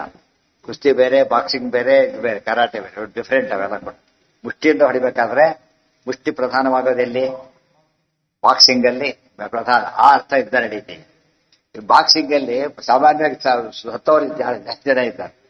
ಇವತ್ತು ಆಟದಲ್ಲೇ ಸತ್ತವರಿದ್ದಾರೆ, ಯುದ್ಧದಲ್ಲ. ಆಟದಲ್ಲೇ ಸತ್ತವರಿದ್ದಾರೆ. ಅಷ್ಟು ರಿಸ್ಕಿ ಅದು. ಬ್ರಹ್ಮಾಂಡ ಸ್ಫೋಟ ಸಂಕಾಶೈ ಯಥಾ ಕೇಶವ ಕೈಟಭೌ. ಇದರಿಂದ ಒಂದು ವಿಷಯ ಗೊತ್ತಾಯ್ತು. ಮಧು ಕೈಟಭರನ್ನ ಕೃಷ್ಣ ತಮ್ಮ ದೇವರ ಸಂಹಾರ ಮಾಡಿದ್ದಾನೆ. ಅದು ಕೈಟಭರನ್ನು ಕೊಂದಿದ್ದು ಹೇಗೆ ಅಂದ್ರೆ ಮುಷ್ಟಿ ಯುದ್ಧದಲ್ಲಿ. ಹೊಸ ವಿಷಯ ಕಂಪ್ಯಾರಿಸನ್. ಮಧು ಅಂತ ಹೇಳಿಲ್ಲ, ಕೈಟಭರನ್ನ ಎಕ್ಸಾಂಪಲ್ ಕೊಟ್ಟಿದ್ರಿಂದ ಮುಷ್ಟಿ ಯುದ್ಧದಲ್ಲಿ ಕೊಂದಿತ್ತು ಅಂತ ಆ ವಿಷಯ ಇಲ್ಲಿ ಹೈಲೈಟ್ ಆಯ್ತು. ಅಲ್ಲಿ ಬರೀ ಕೊಂದಿದ್ದು ಹೇಳಿದ್ರು, ಎಕ್ಸಾಂಪಲ್ ಕೊಟ್ರು. ಈಗ ಅದು ಸುಮ್ಮನೆ ಎಕ್ಸಾಂಪಲ್ ಕೊಡ್ಲಿಲ್ಲ, ಆ ವಿಷಯ ಸಾಲ್ವ್ ಮಾಡಿದ್ರು. ಈಗ ಯಾಕೆ ಕೊಂದ್ರು ಅಂತ ಅದಕ್ಕೆ ಆಚಾರ್ಯಗಂತ ಆ ರೀತಿ ಓದಿದಾಗ ಈ ಮಧು ಕೈಟಭರ ಯುದ್ಧ ನಡೆದಿದ್ದು ಹೇಗೆ ಅಂತ ಇಲ್ಲಿ ನಿರ್ಣಯ ಗೊತ್ತಾಗ. ಸುಮ್ಮನೆ ಓದಿದ್ರೆ ಎಲ್ಲ ಸುಮ್ಮನೆ ಕಥೆ ಓದ್ತಾ ಹೋಗ್ತಾರೆ. ಬ್ರಹ್ಮಾಂಡ ಸ್ಫೋಟ ಸಂಕಾಶೈ ಯಥಾ ಕೇಶವ ಕೈಟಭೌ. ಒಂದೇ ಡೇಟ್ ಹೊಡೆದ್ರೆ ಹ್ಯಾಕ್ ಕಾಣಿಸ್ತಿತ್ತು? ಬ್ರಹ್ಮಾಂಡ ಢಮ ಅಂತ ಕಾಣಿಸ್ತಿತ್ತು. ಜೋರಾಗಿ ಹೊಡೆದ್ರೆ ಎಲ್ಲೋ ಬ್ರೇಕ್ ಆಗ್ತಿದೆ ಬ್ರಹ್ಮಾಂಡ ಅನ್ನೋಷ್ಟು ಮಟ್ಟಿಗೆ ಆ ಶಬ್ದ ಬರ್ತಾ ಇತ್ತು ಅಂತ ಏಟು. ಅಂದ್ರೆ ಹೊಡೆದ್ರೆ ಉದಾಹರಣೆ ಎಲ್ಲಿ ಬರುತ್ತೆ? ಈಗ ನಗ ಮೇಲೆ ಹೊಡಿತಾರೆ, ಸೌಂಡ್ ಬರುತ್ತಾ ಇಲ್ಲಾಗ? ಆ ತರ ಮೈಯಿಂದ ಸೌಂಡ್ ಬರ್ತಿತ್ತು ಹೊಡೆದ್ರೆ, ಜೋರಾಗಿ ಹೊಡೆದ್ರೆ ಅಂತ ಸೌಂಡ್ ಬರ್ತಿತ್ತು ಗಾಡಿ ಮುಷ್ಟಿಯಿಂದ ಹೊಡೆದಾಗ. ಅಂತ ಯುದ್ಧ ನಡೀತು. ಇದರಿಂದಾಗಿ ದೇವತೆಗಳು ಎಲ್ಲರೂ ಸೇರ್ಬಿಟ್ಟು ನೋಡ್ಲಿಕ್ಕೋಸ್ಕರ ಎಲ್ಲರೂ ಸೇರ್ಬಿಟ್ಟಿದ್ದಾರೆ. ಬ್ರಹ್ಮಾಂಡ ಸ್ಫೋಟ ಸಂಕಾಶೈಹಿ. ಸಂಕಾಶ ಅಂದ್ರೆ ಸದೃಶ್ಯ. ಬ್ರಹ್ಮಾಂಡ ಸ್ಫೋಟ ಆಗಿಬಿಡುತ್ತೇನೋ ಅನ್ನೋಷ್ಟ್ರ ಮಟ್ಟಿಗೆ ಆ ಪೆಟ್ಟು ಬಿಡ್ತಾ ಇತ್ತು. ಕೇಶವ ಕೈಟಭೌ. ಕೇಶವ ಕೈಟಭ. ಕೇಶವ ಕೃಷ್ಣ, ಕೈಟಭ ಮಧು ಕೈಟಭರಲ್ಲಿ ಒಬ್ಬ. ಅವನೇ ಡಿಬಿಕ, ಹಂಸ ಡಿಬಿಕ. ಡಿಬಿಕ ಅಂದ್ರೆ ಅವನೇ. ಚಚಾಲ ಪೃಥ್ವೀ ಗಿರಯಶ್ಚ ಚೂರ್ಣಿತಾಃ ಕುಲಾಚಲಾಃ ಚೇಲುರಲಂ ವಿಚಿಕ್ಷುಭುಃ ಸಮಸ್ತವಾರಾಂ ಪತಯಸ್ತುರಾಸುರಾಃ ವಿರಿಂಚಿ ಶರ್ವಾದಯ ಆಸದನ್ನಭಃ. ಏನೇನ್ ನಡೀತು ಅಂತ ಇಂಪ್ಯಾಕ್ಟ್ ವರ್ಣನೆ ಮಾಡ್ತಾರೆ. ಚಚಾಲ ಪೃಥ್ವೀ ಗಿರಯಃ ಚ ಚೂರ್ಣಿತಾಃ ಕುಲಾಚಲಾಃ ಚೇಲುಃ ಅಲಂ ವಿಚಿಕ್ಷುಭುಃ ಸಮಸ್ತವಾರಾಂ ಪತಯಃ ಸುರಾಸುರಾಃ ವಿರಿಂಚಿ ಶರ್ವಾದಯ ಆಸದನ್ನಭಃ. ಚಚಾಲ ಪೃಥ್ವಿ ಗಿರಯಃ. ಭೂಮಿ ನಡಗಿತು ಅಂತ ಹೇಳ್ತಾರೆ. ಭೂಮಿ ಒಂದೊಂದು ಹೆಜ್ಜೆ ಇಟ್ಟರೆ ಏನಾಗ್ತಿತ್ತು? ಭೂಮಿ ನಡಗ್ತಾ ಇತ್ತು. ಪೃಥ್ವಿ ಗಿರಯಶ್ಚ ಚೂರ್ಣಿತಾ. ಬೆಟ್ಟಗಳು ಪುಡಿ ಆಗ್ತಾ ಇತ್ತು. ಅವ್ರಿಗೆ ಇದು ಘರ್ಷಣೆಗೆ ಎಲ್ಲೋ ಇದ್ದು ಬೆಟ್ಟ ಹಾಗೆ ಪುಡಿಯಾಗಿ ಬಿಡ್ತಾ ಇತ್ತು. ಚೂರ್ಣಿತಾ. ಕುಲಾಚಲಾಹ ಚೇಲುಹು. ಕುಲಪರ್ವತಗಳು, ಮಂದಾರಾದಿಗಳು ಏನವು? ಸಪ್ತ ಕುಲಪರ್ವತಗಳು ಅಂತ ಹೆಸರು, ಸ್ಪೆಷಲ್ ಅವು. ಅವು ಕೂಡ ಅಲಗಾಳಕ್ಕೆ ಶುರುವಾದ. ವಿಚಿಕ್ಷುಭು. ಸಾಗರ ಹರಿದು ಹೋಗ್ಬೇಕು. ಸಮಸ್ತ ವಾರಾಂಪತೆಯ. 7 ಸಮುದ್ರಗಳು ಕೂಡ, ಬರೀ ಲವಣ ಸಮುದ್ರ ಅಲ್ಲ, ಇವರು ಕೊಟ್ಟಿರೋ ಸಪ್ತ ಸಮುದ್ರ, ಅಷ್ಟು ಸಮುದ್ರಗಳು ಕ್ಷೋಭೆ. ಸುನಾಮಿ ಬಂದಾಗ ಆಯ್ತು. ಇವರ ಫೋರ್ಸ್ಗೆ, ವೈಬ್ರೇಷನ್ಸ್ಗೆ ಅಷ್ಟು ಶೇಕ್ ಆಗ್ತಾ ಇತ್ತು. ಈಗ ವಿಲಾಸನ ಎಷ್ಟು ಬಲಾಢ್ಯನಾಗಿದ್ದ, ಅಂಥವನ್ಕೊಂದು ಭೀಮಸೇನ ಎಷ್ಟು ಗ್ರೇಟ್ ಅಂತ ಗೊತ್ತಾಗ್ತದೆ. ಸಂಖ್ಯಾಸೇರ್ ಯಥಾ ಕೇಶವ ಕೈಟಭೌ. ಯಥಾ ಕೇಶವ ಕೈಟಭೌ. ಚಚಾಲ ಪೃಥ್ವೀ ಗಿರಯಶ್ಚ ಚೂರ್ಣಿತಾಃ ಕುಲಾಚಲಾಃ ಚೇಲುಃ ಅಲಂ ವಿಚಿಕ್ಷುಭುಃ ಸಮಸ್ತ ವಾರಾಂಪತಯಃ ಸುರಾಸುರಾಃ ವಿರಿಂಚಿ ಶರ್ವಾದಯಃ ಆಸದನ್ನಭ. ಎಲ್ಲ ದೈತ್ಯರುಗಳು, ದೇವತೆಗಳು, ಬ್ರಹ್ಮರುದ್ರಾದಿಗಳೆಲ್ಲ ಕೂಡ ಆಸದನ್ನಭ ಆಕಾಶದಲ್ಲಿ ಎಲ್ಲ ಈಗ ನೋಡ್ತಾ ನಿಂತಿದ್ದಾರೆ. ಹೆಚ್ಚು ಕಡಿಮೆ ಇಂಥದ್ದು ನೋಡ, ಕೆಲಸಕ್ಕೆ ಬಾರದನ್ನು ನೋಡಿಬಿಟ್ಟು ಇದರಲ್ಲಿ ಎಷ್ಟು ಉಪಯೋಗ ಇದೆ ಇದರಿಂದ. ನರಸಿಂಹಾವತಾರ ಹೌದಾ? ಹೌದೌದು, ಅಷ್ಟು ಇಂಪ್ಯಾಕ್ಟ್ ಕ್ರಿಯೇಟ್ ಮಾಡ್ತಾ ಇದ್ದಾರೆ. ಇದು ಅವರು ಬಲದ ಹಿರಿಮೆ. ಆಸದನ್ ನಭ ಸುರಾಸ್ತು ಭೀಮಶ್ಚ ಜಯಾಭಿಕಾಂಕ್ಷಿಣಃ ತಥಾಸು ರಾಜ್ಯ ಮಗಧಾಧಿಪಸ್ಯ. ಯಾವಾಗಲೂ ಆಟ ಒಂದೇ ಪಕ್ಷದವ್ರಿದ್ರೆ ಆಟ ಸರಿ ಇರಲ್ಲ. ಹೇಗಿರ್ಬೇಕು ಯಾವಾಗಲೂ ಎಷ್ಟು ಪಕ್ಷದವ್ರು ಇರ್ಬೇಕು. ಅವು ಭಾರಿ ಇಂಟ್ರೆಸ್ಟಿಂಗ್. ಒಬ್ಬರೇ ಎದ್ಬಿಟ್ಟು ಏನಾಗುತ್ತೆ ಎನ್ಕರೇಜ್ ಮಾಡ್ತಿರ್ತಾರೆ. ಎಷ್ಟೋ ಸರ್ತೆ ಒಂದು ಪಾರ್ಟಿ ಒಂದೇ ಕಡೆ ಆಡ್ತಾರೆ ತಿಳ್ಕೊಂಬ, ಒಂದ್ ದೇಶದಲ್ಲಿ ಆಡ್ತಾರೆ. ನ್ಯಾಚುರಲಿ ಸಪೋರ್ಟರ್ಸ್ ಯಾರ ಕಡೆ ಇರ್ತಾರೆ ಆ ದೇಶದವ್ರ ಕಡೆ ಮಾಡ್ತಾರೆ ನ್ಯಾಚುರಲಿ. ಆದ್ರೆ ಸ್ಪೋರ್ಟಿ ಸ್ಪಿರಿಟ್ ಇದ್ದಾಗ ಅವ್ರು ಚೆನ್ನಾಗಿ ಆಡೋದ್ರ ಕಡೆ ಮಾಡ್ಬಿಡ್ತಾರ. ಅಲ್ಲಿ ಸ್ಪೋರ್ಟಿ ಸ್ಪಿರಿಟ್ ಅಲ್ಲಿ ಜಯಾಪಜಯ ಎಷ್ಟು ಮುಖ್ಯನೋ ಪಾರ್ಟಿ ಮುಖ್ಯ ಅಲ್ಲ, ಅಲ್ಲಿ ಮೆರಿಟ್ ಮಾತ್ರ ಮುಖ್ಯ. ಅಂತ ಹೊತ್ತಿನಲ್ಲಿ ಇವರು ಸಪೋರ್ಟ್ ಮಾಡ್ತಿರ್ತಾರೆ. ಅವ್ರು ಸ್ವಲ್ಪ ಶಕ್ತಿ ಜಾಸ್ತಿ ಆಗುತ್ತೆ, ಅವ್ರು ಇದು ಮಾಡಿದ್ರೆ ಶಕ್ತಿ ಕಡಿಮೆ ಆಗುತ್ತೆ. ಎಷ್ಟೋ ಸರ್ತಿ ಹೇಳ್ತಾರೆ ಕೆಲವು ಊರುಗಳಲ್ಲಿ ಹೇಳ್ಬೇಕಾದ್ರೆ ನೀವು ಚಪಾಳಿ ಪಡಿ ಹಾಕ್ಬೇಡ್ರಿ ಮಧ್ಯೆ ಮಧ್ಯೆ ಡಿಸ್ಟರ್ಬ್ ಆಗುತ್ತೆ ಅವನಿಗೆ. ಮೈ ಮಾಡು ಇವನಿಗೆ ಕೆಲವು ಜಾಸ್ತಿ ಆಗುತ್ತೆ, ಧೈರ್ಯ ಬರುತ್ತೆ, ಅವ್ರು ಕುಗ್ಗಿ ಹೋಗ್ತಾರೆ. ಆ ರೀತಿ ಮಾಡಬಾರದು ಅಂತ ಹೇಳ್ತಾರೆ. ನೀವು ಆಮೇಲೆ ಫೈನಲ್ ಆದ್ಮೇಲೆ ಮಾಡಿ, ಮಧ್ಯೆ ಮಾಡೋದ್ರಿಂದ ನೀವು ಅವ್ರಿಗೆ ಇದು ಮಾಡಿದಾಗ ಸುಮ್ಮನೆ ಕುಗ್ಗಿಸಿದಾಗ. ಸುರಾಸ್ತು ಭೀಮಶ್ಚ ಜಯ ಅಭಿಕಾಂಕ್ಷಿಣಃ ಅಸುರಾಧ್ಯ ಮಗಧಾಧಿಪಸ್ಯ ಜಯಾಕಾಂಕ್ಷಿಣಃ ಪಶ್ಯಂತಿ ಸರ್ವೇ ಕ್ರಮಶೋ ಬಲಂ ಸಫಂ. ಎಲ್ಲರೂ ಕೂಡ ಕ್ರಮವಾಗಿ ತಮ್ಮ ಬಲವನ್ನು ಜಾಸ್ತಿ ಮಾಡ್ತಾ ಇದ್ದಾರೆ. ಎಲ್ಲರೂ ನೋಡ್ತಾ ಇದ್ದಾರೆ. ಆಗ ಭೀಮಸೇನ ದೇವರಿಗೆ ಸರ್ವೇ ಕ್ರಮಶೋ ಬಲಂ ಸ್ವಂ ಸಮಾತದೆ ಮಾರುತ ನಂದನೋಪಿ. ಇಲ್ಲೊಂದು ಪ್ರಶ್ನೆ ಇದೆ. ಅವತ್ತೇ ಕೊಂದಿರ ಭೀಮಸೇನ. ಒಟ್ಟು ಯುದ್ಧ ನಡೆದ ಎಷ್ಟು ದಿವಸ ಗೊತ್ತಾದೋ? 15 ದಿವಸ ನಡೀತು ಯುದ್ಧ. 15 ದಿವಸ ನಡೀತು ಯುದ್ಧ. ತಿಳ್ಕೊಳ್ಬಿಡ್ತಾ ವಾದ ಮಾಡಿದ್ದು ಕೂಡ 15 ದಿವಸ. ಅದು ಪಕ್ಷಿ ಪ್ರತಿಪಕ್ಷಿ ಮಿಥ್ಯಾಜ್ಞಾನ ಇತ್ತೋದು ಹೋಗಿಸ್ಬೇಕಾಗಿದೆ. ಕೆಲವು ಕೋರ್ಸ್ ಅಂತೀವಲ್ಲ ಆಟ, ಕೆಲವು ಒಂದು ದಿವಸಕ್ಕೆಲ್ಲ ವಾಸಿ ಆಗಲ್ಲ. ಒಂದು ವಾರದ ಕೋರ್ಸ್ ಕೊಡ್ತಾರೆ, ಒಂದು ಮುಂದೆ ಕೊಡ್ತಾರೆ 15 ಕೆಲವೆಲ್ಲ ಜನ್ಮ ಪೂರ್ತಿ ಕೋರ್ಸ್ ಇರುತ್ತೆ. ಆದಷ್ಟು ಇಲ್ಲಿ ಮಾತ್ರ 15 ದಿವಸ ನಡೀತು. ಪಶ್ಯಂತಿ ಸರ್ವೇ ಕ್ರಮಶೋ ಬಲಂ ಸ್ವಂ ಸಮಾದದೆ ಮಾರುತ ನಂದನೋಪಿ. ನಿಧಾನ ಭೀಮಸೇನ ಏನೇ ಮಾಡಿದ್ರು ಸ್ವಲ್ಪ ಶಕ್ತಿ ಜಾಸ್ತಿ ಮಾಡಿ ಅವನಿಗೆ ಕೊಲ್ಲಬೇಕು ಅಂತ ತೀರ್ಮಾನ ಮಾಡ್ತಾ ಇದ್ದಾರೆ. ಯಾಕೆ ಮೊದಲು ಕೊಲ್ಲಿಲ್ಲ ಅಂತ ಪ್ರಶ್ನೆ. 15 ದಿವಸ ಯಾಕೆ ಹೋರಾಡಿದ್ರು? ಒಂದು ಲೌಕಿಕ ಕಾರಣ ಏನು, ಎಷ್ಟು ಬಲಾಢ್ಯನಾಗಿದ್ದ ಜಗತ್ತಿಗೆ ಗೊತ್ತಾಗಲಿ ಅಂತ ಒಂದು. ಇನ್ನೊಂದು ಬೇಸಿಕ್ ಕಾರಣ ಒಂದಿದೆ. ಏನದು? ಮಾನಯಿತ್ವ ವರಂ ಧಾತು ದಿವಸಾನ್ ದಶ ಪಂಚಚ ವಾಸುದೇವಾಜ್ಞೆಯ ಭೀಮಃ ಶತ್ರುಂ ಅಂತುಂ ಮನೋದತೆ. ಅವನು 2 ವರ ಇದೆ, ಅಜೇಯತ್ವ ವರ, ಅವಧ್ಯತ್ವ ವರ. ಅದು ಕೂಡ 15 ದಿವಸ ಕಂಟಿನ್ಯೂಸ್ ಆಗಿ ಯುದ್ಧ ಮಾಡಿದ್ರು ನೀನು ಸೋಲ್ಬೇಡದಂತಿತ್ತು. ಬ್ರಹ್ಮದೇವ್ರ ವರ ಇತ್ತು, ಸತ್ಯಂ ನಿಜಾತುಂ ಇದ್ದ ಹಾಗೆ ಅವರ ಸತ್ಯ ಮಾಡಬೇಕು. ಸಮಾನನೀಯ ಏಮೆ ತಥೋತ್ತರ ಮಾನಯಾಮೆ, ಆಮೇಲೆ ಕೊಲ್ಬೇಕು ಅಂತ 15 ದಿವಸ ಕೊಲ್ಲಿಲ್ಲ. ಜನ ಏನ್ ತಿಳ್ಕೊಂಡ್ರು, ಈಕ್ವಲ್ ಸ್ಟ್ರೆಂತ್ ಇತ್ತು, ಈಕ್ವಲ್ ಸ್ಟ್ರೆಂತ್ ಅವನಿಗಿಲ್ಲ. ಇವ್ರು ಏನ್ ಮಾಡಿದ್ದಾರೆ, ಸ್ಟ್ರೆಂತ್ ತೋರಿಸ್ತಾ ಇಲ್ಲ ಅಂತ. ನಾವು ತೆಂಗಿನಕಾಯಿ ಹೊಡಿಬೇಕಾದ್ರೂ ಕೂಡ ಎಲ್ಲ ಶಕ್ತಿ ತೋರಿಸಿ ಏನಾಗುತ್ತೆ, ತೆಂಗಿನಕಾಯಿ ಹೊಡಿಬೇಕು, ಏನಾಗುತ್ತೆ ಅದು ಪೀಸ್ ಕೊಟ್ಟರು ಬಾಯಿ ಬತ್ತ ಬೈತಾರೆ. ಭಾರಿ ಬಲವಂತ ಅಂತ ಬೈದು ಗೊತ್ತಿಲ್ಲ ಅಂತ ಹೇಳ್ತಾರೆ. ನಮಗೆ ಬೇಕಾದ್ರೆ ತುರಿಲೇಖ ಬೇಕು, ಪೀಸ್ ತುರಿಲೇಖೆ ಬರೋದಿಲ್ಲ. ಆಮೇಲೆ ಪರ್ಪಸ್ ಸರ್ವ್ ಆಗುತ್ತೆ. ಅವ್ರು ಎಲ್ಲೂ ಆ ಶಕ್ತಿ ಉಪಯೋಗಿಸಬಾರ್ದ. ಶಕ್ತಿ ಇಲ್ಲ ಅಲ್ಲ, ಶಕ್ತಿ ಉಪಯೋಗಿಸಬಾರ್ದು. ಮತ್ತು ಭೀಮಸೇನ ಶಕ್ತಿ ಜಾಸ್ತಿ ಉಪಯೋಗಿಸ್ಲಿಲ್ಲ. ಕಾರಣ ಏನಂದ್ರೆ ಅದಕ್ಕೋಸ್ಕರ. ಈಗ ಮಾತ್ರ ಏನಾಯ್ತು, ಈಗಲೂ ಫುಲ್ ಶಕ್ತಿ ತಗೊಂಡಿಲ್ಲ, ಎಷ್ಟು ಬೇಕೋ ಅಷ್ಟೇ, ಸ್ವಲ್ಪ ಜಾಸ್ತಿ ತಗೋತಾರೆ, ಪ್ರಪೋರ್ಷನೇಟ್ ಜಾಸ್ತಿ ತಗೋತಾರೆ. ವಾಸುದೇವಾಜ್ಞೆಯ ಭೀಮಃ ಶತ್ರುಂ ಹಂತುಂ ಮನೋದಧೆ ಸ ಪ್ರಣಮ್ಯ ಹೃಷೀಕೇಶಂ ಹರ್ಷಾದಾಶ್ಲಿಷ್ಯ ಫಲ್ಗುಣಂ ರಿಪುಂ ಜಗ್ರಾಹ ಮುಕುಟೆ ವಾರಣಂ ಮೃಗರಾಡಿವಾ. ಈಗ 15 ದಿವಸ ಮುಗಿತು. ಇನ್ನು ಕೊಲ್ಲಕ್ಕೆ ಸಂಕಲ್ಪ ಕೊಲ್ಲಬೇಕು ಅಂತ ಹೇಳಿ. ಆಗ ಸ ಪ್ರಣಮ್ಯ ಹೃಷೀಕೇಶ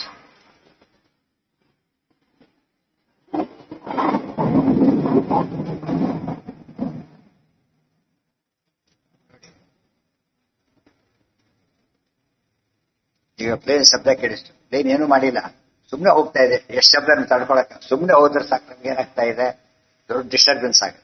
ಗೊತ್ತಾಯ್ತಾ? ಪಟಾಕಿ ಜೋರ ಶಬ್ದ ಆಗುತ್ತೆ. ಎಷ್ಟೋದ್ರೆ ಬೇಕಾದ್ರೆ ಮತ್ತೆ ಹೋಗ್ತಾರ ಸೌಂಡಿಗೆ. ಗೊತ್ತಾಯ್ತಾ? ಕಿವಿ ತಾವು ಇದು ತಟ್ಟೆ ಇದು ಹೋಗ್ಬಿಡುತ್ತೆ. ಎಷ್ಟೋ ಕಿವಿಡ್ರ ಆಗ್ಬಿಡ್ತಾರೆ, ಡ್ರಮ್ ಬ್ಲಾಸ್ಟ್ ಆಗ್ಬಿಡುತ್ತೆ. ಅದು ಸುಮ್ಮನೆ ಶಬ್ದಕ್ಕೆ ಕಷ್ಟ ಆಗುತ್ತೆ. ಇದೆಲ್ಲ ಅರ್ಥ ಮಾಡ್ಕೊಂಡ್ರೆ ಒಳ್ಳೆ ಯುದ್ಧದ ಕಾಲ ನೆನಪಾಗತ್ತ. ಹೋಗಿದ್ದು ಏನಾಯ್ತು ಅಂತೆ. ಅವ್ರ ಶಬ್ದ ಎಷ್ಟು ಮಟ್ಟಿಗೆ ಇರ್ತದೋ ಇಷ್ಟಕ್ಕೆ ಮಾತ್ರ ವ್ಯಾಪ್ತಿ ಅಷ್ಟೇ ಇದೆ, ತುಂಬಾ ಇಲ್ಲ. ಇಡೀ 7 ಲೋಕಕ್ಕೂ ಆ ವ್ಯಾಪ್ತಿ ಇದೆ, ಅಂತಹ ಶಬ್ದ ಬರ್ತಿದೆ. ಇದೆಲ್ಲ ಜಲಹಂದನ ಬಲ ಅಲ್ಲ, ವರದ ಬಲ. ಜಲಹಂದ ಏನ್ ಮಾಡಿದ್ರು ಕೂಡ ವರದ ಬಲ. ಇವರದ್ದೆಲ್ಲ ನ್ಯಾಚುರಲ್ ಅಷ್ಟೇ. ಸೊ ಜಲಹಂದನ ಬಲ ಅಂತ ಕೌಂಟ್ ಆಗೋದಿಲ್ಲ, ವರಬಲ ಅಂತಾನೆ ಕೌಂಟ್ ಆಗ. ಸಪ್ರಣಮ್ಯ ಹೃಷೀಕೇಶಂ ಹರ್ಷಾದಾಸ್ತಿಷ್ಯ ಫಲ್ಗುಣಂ. ಈ ಫೈನಲ್ ತಗೋತೀವಿ ಅಂತ ಹೇಳ್ಬಿಟ್ಟು ಕೃಷ್ಣ ನಮಸ್ಕಾರ ಮಾಡಿದ್ರು. ಸರ್ವೋತ್ತಮ ಈ ಭೀಮಸೇನ ಅರ್ಜುನ ಇಂದ್ರಾವತಾರ ತಮ್ಮ. ಅದಕ್ಕೆ ನಮಸ್ಕಾರ ಮಾಡಿಸ್ಕೋಬೇಕೆ ಹೊರತು ನಮಸ್ಕಾರ ಮಾಡಬಾರ್ದು. ಸ್ವರೂಪದಲ್ಲೂ ಗ್ರೇಟು, ಇದರಲ್ಲೂ ಗ್ರೇಟ್, ಅಣ್ಣನಾಗಿ ಗ್ರೇಟ್. ಆಸ್ತಿ ಶಾನಿಗರ ಮಾಡಿಕೊಂಡು ರಿಪುಂ ಜಗ್ರಾಹ ಮಕುಟೆ ವಾರಣಂ ವಿವರಾಡಿಮ ಅವನು ಹಿಡ್ಕೊಂಡ್ರಿ. ಯಾಕೆ ವಾರಣಂ ಆನೆಯನ್ನ, ಮೃಗರಾಟ್ ಸಿಂಹ ಕುಂಭಸ್ಥಳಕ್ಕೆ ಅಟ್ಯಾಕ್ ಮಾಡಬೇಕು ಹಾಗೆ ಮಾಡಿದ್ದು. ಕುಂಭಸ್ಥಳಕ್ಕೆ ಅಟ್ಯಾಕ್ ಮಾಡಿದ್ರಷ್ಟೇ ಅದು ಪಡ್ಲಿಕ್ಕೆ ಸಾಧ್ಯ ಆಗುತ್ತೆ. ಇವ್ರಿಗೆ ಹಾಗಲ್ಲ, ಎಕ್ಸಾಂಪಲ್ ಅಷ್ಟೇ. ಮೃಗರಾಡಿವ ಮಕುಟೆ ವಾರಣಂ ಇವ ಜಪುಂ ಜಗ್ರಾಹ ಹಿಡಿದು ಬಿಟ್ಟು ಮೊದಲು ತಲೆ ಕೈ ಹಾಕಿ ಹಿಡಿದು ಅವನು ಬಗ್ಗಿಸ್ಬಿಟ್ಟು ಪೃಷ್ಠೆ ಅಸ್ಯ ಜಾನುಮಾದಾಯ ಆದಾಯ ಕೂರ್ಮದೇಶಂ ಬಭಂಜ ಮೃತಿಕಾಲೇ ಪುನರ್ದೇಹಂ ವಿದತಾರ ಯಥಾಪುರ. ಪೃಷ್ಠೆ ಅಸ್ಯ ಜಾನುಮಾದಾಯ ಅವನು ಹಿಡ್ಕೊಂಡು ಜಾನುಮಾದಾಯ ಅವನ ಪೃಷ್ಠಕ್ಕೆ ಮೊಳಕಾಲಿಟ್ಟು ಕಟ್ಟಂತ ಮುರಿದಾಗ ಏನಾಯ್ತು, ಸೊಂಟ ಮುರಿದೋಯ್ತು. ಟೊಂಕ ಬರಿತೀನಿ ಇಡಿಯಂ ಬೈದ ನೋಡಿ, ಅವ್ನು ಬರೆದು ಸೊಂಟ ಮುರಿದು ಬಿಡ್ತೀನಿ ಅಂತಾರೆ. ಯಾರೂ ಬರೆದಿಲ್ಲ, ಮಾತು ಆಕ್ಚುಲಿ ಬರೆದಿದ್ದು. ಅವನು ತಡೆ ಬರೆದಿದ್ದರೆ ಸೊಂಟ ಮುರಿದಿತ್ತು. ಸೊಂಟವನ್ನು ಹೇಳಿದ್ರೆ ಮುರಿದೋಯ್ತು. ಹಾಗೆ ಹಿಂದೆ ಇಟ್ಟುಬಿಟ್ಟು ತುಂಬಾ ಚಿಗಿಳಿದು ಹೇಳಿದ್ರೆ ಏನಾಗುತ್ತದ ಪಟ್ ಅಂತ ಮುರಿದೋದು. ಅತ್ತೆ ಪೃಷ್ಠೇಶ ಜಾನೋ ಮಾಧಾಯ ಕೂರ್ಮದೇಶಂ ಬಭಂಜ ಹಾ ಹೇಳ್ತಾರೆ. ಎಷ್ಟು ಆಶ್ಚರ್ಯ! ಅದೇ ಅವ್ನ ಗದೆ ಪೆಟ್ಟನ್ನು ಕರ್ಕೊಳ್ಳೋ ಶಕ್ತಿ ಅವನಿಗಿತ್ತು. ಭೀಮನ ಹಿಡಿದ ತಪ್ಪಿಸೋಳಕ್ಕಾಗ್ಲಿಲ್ಲ. ಹಿಡಿದ್ಬಿಟ್ಟು ಮುರಿದ್ರೆ ಮುರಿದೋಯ್ತು. ಮತ್ತೆ ಇದು ಒಂದು ನಾ ಕೇಳಿದೆ, ಸೀಡಿ ಕೊಂದ ಅಂತ ನಾ ಕೇಳಿರೋದು. ಇಲ್ಲಿ ಬುರದ ಅಂತ ಹೇಳ್ತಿರಲ್ಲ ಅಂದ್ರೆ ಮೃತಿಕಾನೆ. ಮುಂದೆ ಎಷ್ಟು ಬೇಡ, ಅವನು ಇನ್ನೂ ಸತ್ತಿಲ್ಲ, ಅವನು ಕಂಠಮರು ಸತ್ತಿಲ್ಲ. ಆಮೇಲೆ ಹಿಡಿದು 2 ಹೋಳು ಮಾಡ್ತಾರೆ. ಯಥಾಧಾರ ಯಥಾಪುರ. ಹಿಂದೆ ಹುಟ್ಟಿದಾಗ 2 ಹೋಳಾಗಿದ್ನಲ್ಲ, ಅವ್ರಿಗೆ 2 ಹೋಳನ್ನು ಮಾಡಿ ಬಿಸಾಕಿ. ಇದು ಭೀಮಸೇನ ಶಕ್ತಿ. ಅಂದ್ರೆ ಬರೀ ಬಲರಾಮ ದೇವರಿಗೆ ಆ ಹಲಾಯುಧ ತಗೊಂಡ್ರೂ ಆಗಿಲ್ಲ, ಮುಸಲ ತಗೊಂಡ್ರೂ ಆಗಿಲ್ಲ, ಗೊತ್ತಾಯ್ತಾ? ಅಂಥದ್ದು ಬರೀ ಕೈಲಿ ಬುರದ ಹಾಕ್ಬೇಕಾದ್ರೆ ಎಷ್ಟು ಶಕ್ತಿ ಇರಬೇಕು ಇವನ ಶಕ್ತಿ.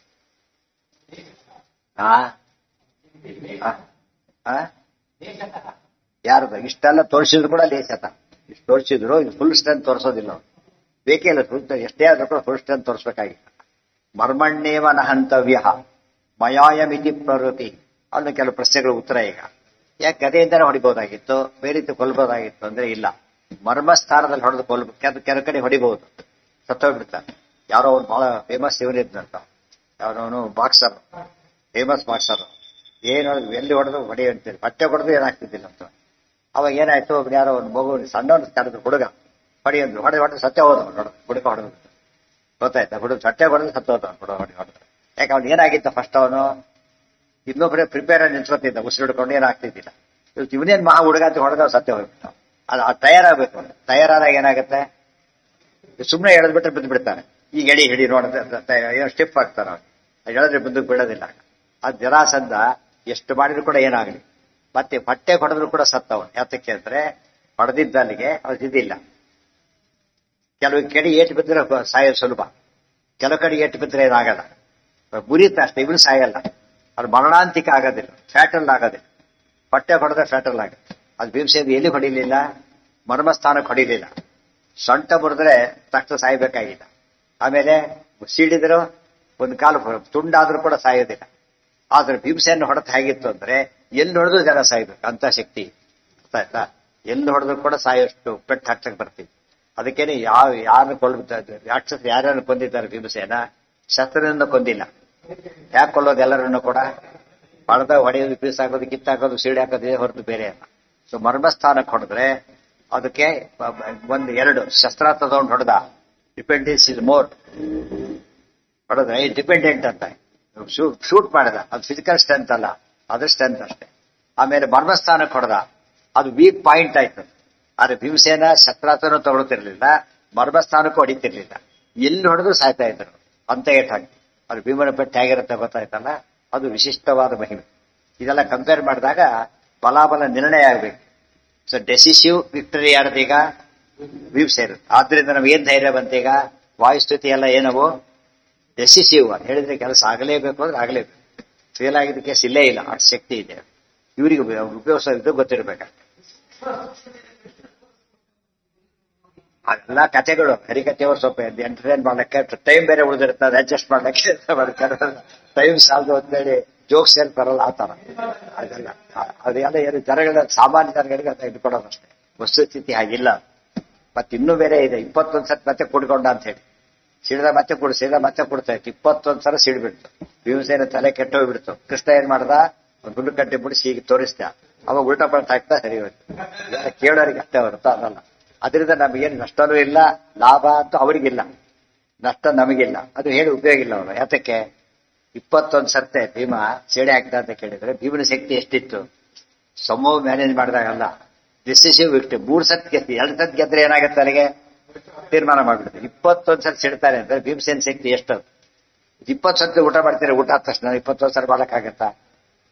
ಗೊತ್ತಾಯ್ತಾ? 21 ಸತಿ ಊಟ ಮಾಡಕ್ ಸಾಧ್ಯ ಇದೆಯಾ? ಬರೀ 21 ತುತ್ತು ಊಟ ಮಾಡಕ್ಕೂ ಆಗಲ್ಲ ಕೆಲವು ಪದಾರ್ಥ. 21 ಹೋಳಿಗೆ ತಿಂತಾನ, 20 ಲಡ್ಡು ತಿಂತಾನ, ಸುಲಭ ಅಲ್ಲ. ಅಂತ ತಿಂದು ಹೊಡೆದ ಅಂತೇಳಿ ಭೀಮ ಇನ್ನೂ ಗ್ರೇಟ್ ಅಂತ ಆಯ್ತಾ. ಆ ಶಕ್ತಿ ಕಡಿಮೆ ಜಾಸ್ತಿ ಆಯ್ತೆ ಹೊರತು ಕಡಿಮೆ ಅಂತ ಆಗ್ಲೇ ಇಲ್ಲ.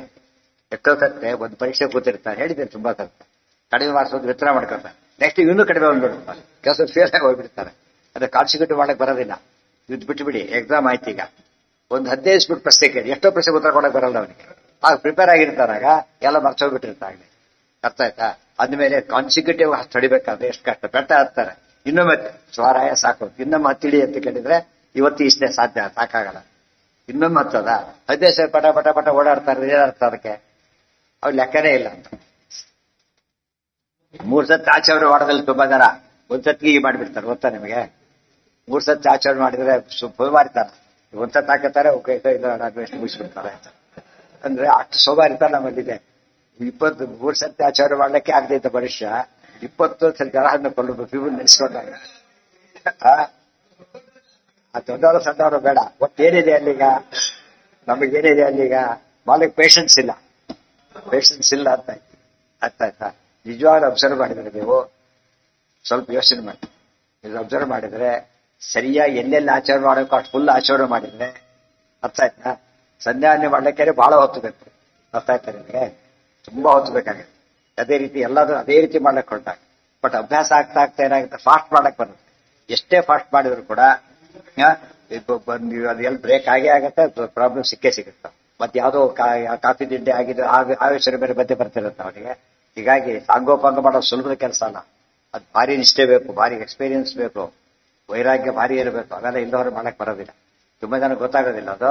ಇದೆಲ್ಲ ಹೇಳಿದ್ದು ಆದಷ್ಟು 21 ಸಲ ಟಕ ಟಕ ಹೊಡೆದು ಹಾಕ್ಬೇಕು. ಇದೇ ರೀತಿಯಲ್ಲಿ ಕೊಡಿಬೇಕಾದ್ರೆ ಎಷ್ಟು ಶಕ್ತಿ ಇರಬೇಕು. ಆಚರಣೆ ಸರಿಯಾಗಿ ಮಾಡಿದ್ರೆ ಜಾಸ್ತಿ ಟೈಮ್ ತಗೋಬಹುದು. ಏನ ಸಂಧ್ಯಾವಂದನೆ ಆಚರಣೆ ಸರಿಯಾಗಿ ಮಾಡಿದ್ರೆ ಅದೇ ಜಾಸ್ತಿ ಟೈಮ್ ತಗೋಬಹುದು. ಅದೇ ಹೇಳ್ತೇವೆ, ಸಂಧ್ಯಾವಂದನೆ ದೇವ್ರ ಪೂಜೆ ಜಾಸ್ತಿ ದುರಾಚರಣೆ ಎಷ್ಟೋ ಕಡೆ 2 ಸತಿ ಆಚರಣೆ ಅದು ಸುಲಭ ಅಲ್ಲ ಅವೆಲ್ಲ.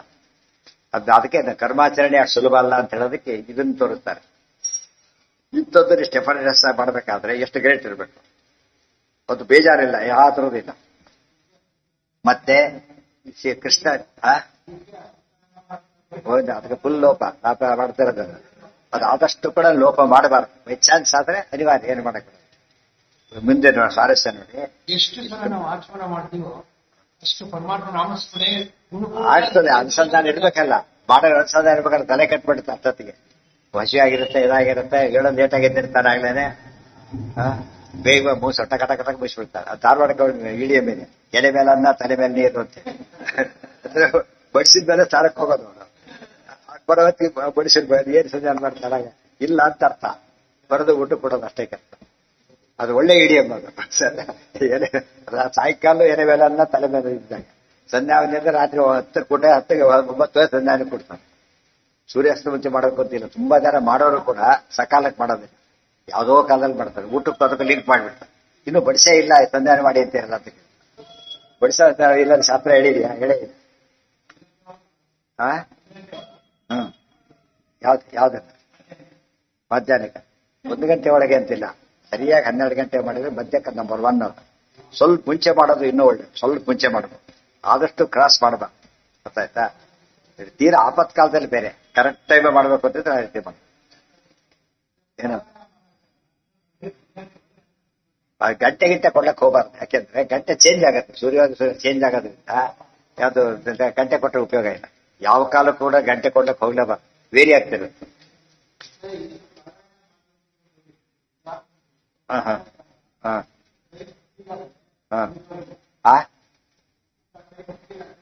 ಅಲ್ಲ, ಇನ್ವಾಲ್ವ್ ಇಲ್ಲ ದೋಷ ಉಂಟು. ಇನ್ವಾಲ್ವ್ ಆಗಿದ್ರೆ ಬರ್ತೇ ಬಿಟ್ಟ ಅವಾಗ ದೋಷ ಇಲ್ಲ. ಬಟ್ ಎಚ್ಚರ ಇದ್ರೆ ಮಾಡ್ಲೇಬೇಕು, ಸಂಧ್ಯಾವನೆ ಮಾಡಬೇಕು. ಇಲ್ಲ ಪಾರಾಯಣ ಸಬ್ಸ್ಟಿಟ್ಯೂಟ್ ಅಲ್ಲ, ಅದಕ್ಕೆ ಪಾರಾಯಣ ಸಬ್ಸ್ಟಿಟ್ಯೂಟ್ ಅಲ್ಲ. ನೀವು ಮೈ ಮರೆತು ಬಿಡ್ತೀರಿ, ತನ್ಮಯರಾಗಿಬಿಡ್ತೀರಿ, ಅವಾಗ ದೋಷ ಇಲ್ಲ. ಅದ್ರಲ್ಲಿ ಇನ್ವಾಲ್ವ್ ಆಗಿಬಿಟ್ಟು ಟೋಟಲಿ. ಸುಮ್ಮನೆ ಮಾಡ್ತಿದ್ರೆ ತಪ್ಪು, ಅದಕ್ಕೆ ಹೇಳ್ತಾರೆ ಅಪರೋಕ್ಷ ಜ್ಞಾನಿ ಆಗಿದ್ದಾನೆ, ಸಾಯಂಕಾಲ ಎಲ್ಲ ಕೂತಿದ್ದಾನೆ, ನೋಡಿದ ಹೊಟ್ಟೆ ಸಂಧಾನ ಹೊಟ್ಟೆ ಬಿಟ್ಟು ಅವನಿಗೆ ಅಪ್ಪ ಆಗಿದ್ರು ಕೂಡ ಹೋಗ್ಬೋದು. ಆದ್ರೆ ಅಸಂಪ್ರಜ್ಞಾತ ಸಮಾಜ ಸ್ಥಿತಿಯಲ್ಲಿದ್ದ ಅವಾಗೇನೋ ಅವಾಗ ಮೇಲ್ ಮಾಡಕ ಆಗ ಅವನಿಗೆ ವಿನಾಯಿತಿ, ಫುಲ್ ವಿನಾಯಿತಿ, ಎಮರ್ಜೆನ್ಸಿ ಇದ್ದಾಗ. ಆಚಾರ್ಯ ಮಹಾಭಾರತದಲ್ಲಿ ಒಬ್ಬ ರಾಣಿ ಗೊತ್ತುಂಗರ ಗೊತ್ತಿಲ್ಲ, ನೀವು ಸರಿಯಾಗಿ ಆಚಮನ ಮಾಡಿಲ್ಲ ನಾನು ಅಂತ ನೋಡಕ್ ಬರ್ದಿಲ್ಲ. ಹೌದು, ಬೇಕಾದ್ರೆ ಬರುತ್ತೆ ಆದಿಪುರದಲ್ಲೇ ಬರುತ್ತೆ ಕತೆ.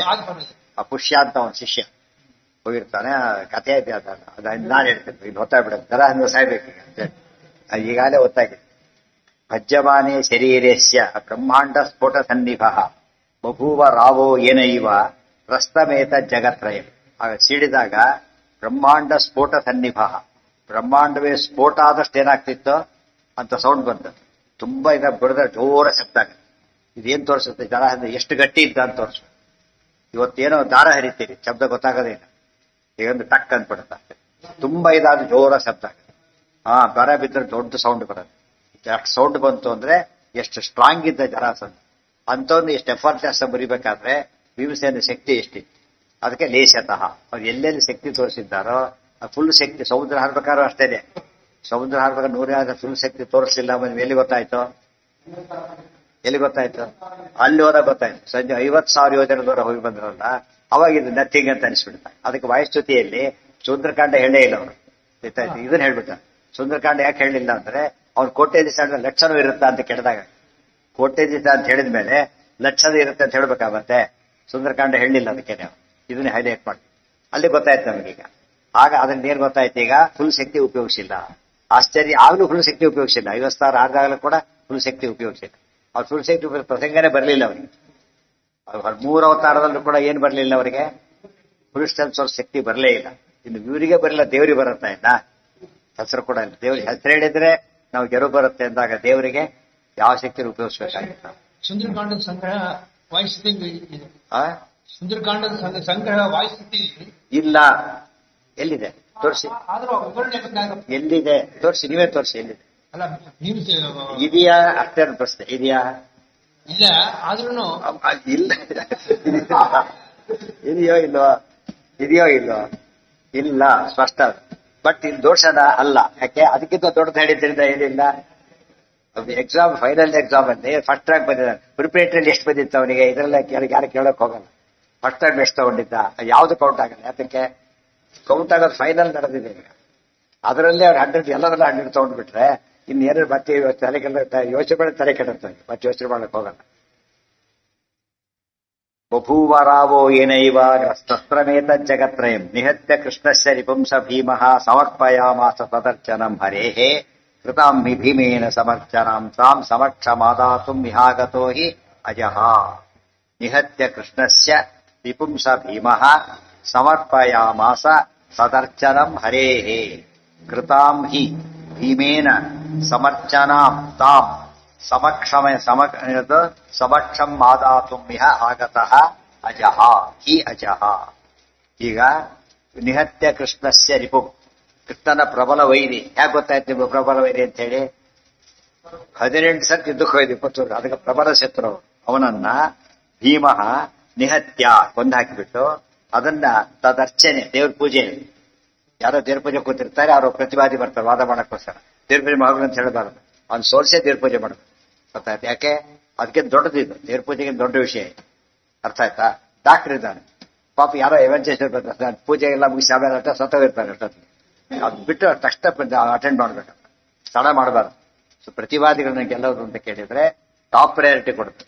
ಅದು ಸಂಪೂರ್ಣ ಕೆಲಸ ಮುಗಿಸಿಬಿಟ್ಟು ದೊಡ್ಡ ಪೂಜೆ ಅಂತ ಕರೆದ್ರು. ಸಮರ್ಚನ ಪೂಜೆಯನ್ನ ಹರೇಹೇ ಸಮರ್ಪಯಾಮ, ಕೃಷ್ಣಾರ್ಪಣ ಅಂತ ಒಪ್ಪಿಸ್ಬಿಟ್ರು. ಈಗೊಂದು ಒಳ್ಳೆ ಸ್ವಾರಸ್ಯ, ಅತಿ ಸ್ವಾರಸ್ಯವನ್ನು ಹೇಳ್ತಾರ. ಭೀಮಸೇನ ಕೊಳ್ಳೋದಾದ್ರಿಂದ ಭೀಮಸೇನ ಹೋಗ್ಬೇಕಾಗಿತ್ತು ಜಲಹಂತನ ಬದಿಗೆ, ಸರಿ. ಅರ್ಜುನ ಹೋಗ್ಬೇಕಾಗಿದ್ದಿಲ್ಲ. ಅದೇನಾಗಿತ್ತು, ಅಹಂಕಾರ ಇತ್ತು, ಕಡಿಬೇಕು ಅಂತ ಕರ್ಮ ಸರಿ ಇದೆ. ಕೃಷ್ಣ ತಾನ್ಯಾಕೆ ಹೋಗಿದ್ದ, ಅವರಿಬ್ಬರ ಕಳಿಸಿದ್ರೆ ಮುಗಿದೋಗ್ತಿತ್ತು, ತಾನ್ಯಾಕೆ ಹೋಗ್ಬೇಕಾಗಿತ್ತು ಅಂತ ಹೇಳ್ತಾರೆ. ಕೃತಾಂ ಹಿ ಭೀಮೇನ ಸಮರ್ಚನಾಂ ತಾಂ, ಭೀಮಸೇನ ಮಾಡ್ತಕ್ಕಂಥ ದೊಡ್ಡ ಪೂಜೆಯನ್ನ ಎದುರಿಗಿದ್ದೇ ಸ್ವೀಕಾರ ಮಾಡಬೇಕು ಅಂತ ಕೃಷ್ಣ ತಾನು ಹೋಗಿದ್ದ. ಅರ್ಥ ಆಯ್ತಾ? ಕೃಷ್ಣಾರ್ಪಣ ಅಂತಾನೆ ಭೀಮ, ಅಲ್ಲೇ ಇರ್ಬೇಕು ಆ ಟೈಮ್ನಲ್ಲಿ. ಗೊತ್ತಾಯ್ತಾ? ಅದಕ್ಕೇನೆ ಅಲ್ಲಿ ಹೋಗಿದ್ದ. ಅಯ್ಯಾಗತೋ ಹಿ ಅಜಃ. ಈಗ ಕೃಷ್ಣ ಯಾತಕ್ಕೆ ಬಂದಿದ್ದ ಅಂಬೋದು ಎಷ್ಟು ಇಂಪಾರ್ಟೆಂಟ್ ಹೇಳೋ ರೀತಿ ಎಷ್ಟು ಫೈನಲ್. ಇದರ ಅರ್ಥ ಏನಂದ್ರೆ ಹೆಚ್ಚೆಚ್ಚು ದೊಡ್ಡ ದೊಡ್ಡ ಕೆಲಸ ಮಾಡಿ ಕೃಷ್ಣಾರ್ಪಣ ಅಂದಾಗ ದೇವ್ರು ಏನ್ ಮಾಡ್ತಾನೆ? ಸ್ವೀಕಾರ ಸನ್ನಿಹಿತನ ತಗೊಳ್ತಾನೆ. ಗೊತ್ತಾ? ಸನ್ನಿಹಿತನ ತಗೊಳ್ತಾನೆ. ಅರ್ಥ ಆಯ್ತಾ? Very very important. ಯಾವುದೋ ಒಂದು ಇದಕ್ಕೆಲ್ಲ ತಾವೇ ಹೋಗೋದಿಲ್ಲ ದೊಡ್ಡವರು. ಬರೀ ದೊಡ್ಡ ಇದು ಅಂತ ಹೇಳಿದಾಗ ಪರ್ಸನಲ್ ಪ್ರೆಸೆನ್ಸ್ ಇರುತ್ತೆ. ಇಲ್ಲಿ ಪರ್ಸನಲ್ ಪ್ರೆಸೆನ್ಸ್ ಇರೋದಿಲ್ಲ. ಯಾರೋ ಡಿಪ್ಯೂಟ್ ಮಾಡ್ತೀವಿ ಅಂತ ಹೇಳ್ಬಿಡ್ತಾರೆ. ಇದು ಹಾಗಲ್ಲ. ಭೀಮಸೇನ ಮಾಡಿದಂತ ಪೂಜೆನ ದೊಡ್ಡ ಪೂಜೆ ಇದು. ಅದಕ್ಕೆ ಈಶಾವಾಸ್ಯ ಹೇಳ್ತಾರೆ, ಸ್ವಮತ ಸ್ಥಾಪನೆ ದೊಡ್ಡದು, ದುರ್ಮತ ಖಂಡನೆ ದೊಡ್ಡದು. ಅಂದ್ರೆ ಯಾವ್ದು ದೊಡ್ಡದು? ದುರ್ಮತ ಖಂಡನೆ ದೊಡ್ಡದು ಅಂತ ಹೇಳ್ತಾರೆ. ಯಾಕೆ? ಸ್ವಮತ ಸ್ಥಾಪನೆ ಮಾಡಬೇಕಾದ್ರೆ ಸ್ವಪಕ್ಷ ಜ್ಞಾನ ಇದ್ರೆ ಸಾಕು. ಪರಪಕ್ಷ ಖಂಡನೆ ಮಾಡಬೇಕಾದ್ರೆ ಅದ್ರ ಜ್ಞಾನನೂ ಇತ್ತು, ಅದ್ರ ಖಂಡನೆ ಮಾಡ್ಬೇಕಾದ್ರೆ. ಆದ್ರಿಂದ ಎರಡೂ ಇರುತ್ತೆ. ಆದ್ರಿಂದ ಯಾಕಂದ್ರೆ ಏನ್ ತಪ್ಪು ತಿಳ್ಕೊಂಡ್ಬಿಟ್ರು, ಬರೀ ಬೈಕೋತಾರೆ ಓಡಾಡ್ತೀವಿ ಇನ್ನೊಬ್ರನ್ನ ಅಂತೇಳಿ. ಅಲ್ಲ, ಶ್ರದ್ಧೆ ಇರ್ಬೇಕಿಲ್ಲಿ. ಅಲ್ಲಿ ಬೈಬೇಕು.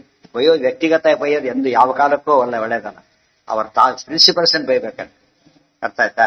ಆ ದೃಷ್ಟಿಯಿಂದ ಇದೆಲ್ಲ ದೊಡ್ಡ ತತ್ವದ ಸುರಿಮಣೆ ಮಾಡ್ತಾರೆ ಆಚಾರ್ಯರು. ನೆನ್ಪಿಟ್ಕೊಂಡಿರ್ಬೇಕು. ಕೃಷ್ಣನ ಸೂಚನೆ ಇಲ್ಲಿ ಭೀಮಸೇನ ಸೂಚನೆ ಕೊಡ್ತಾರಲ್ಲ, ಹೇಳಿದ್ದೇನು ಸುಳ್ಳು ಅಂತ ಆಗ್ಲಿ ಹೇಳಿ ಆಯ್ತಾ? ಅದು ಇಲ್ಲ, ಅದು ಇದ್ರ ತಾನೇ ಹೇಳೋದಕ್ಕೆ.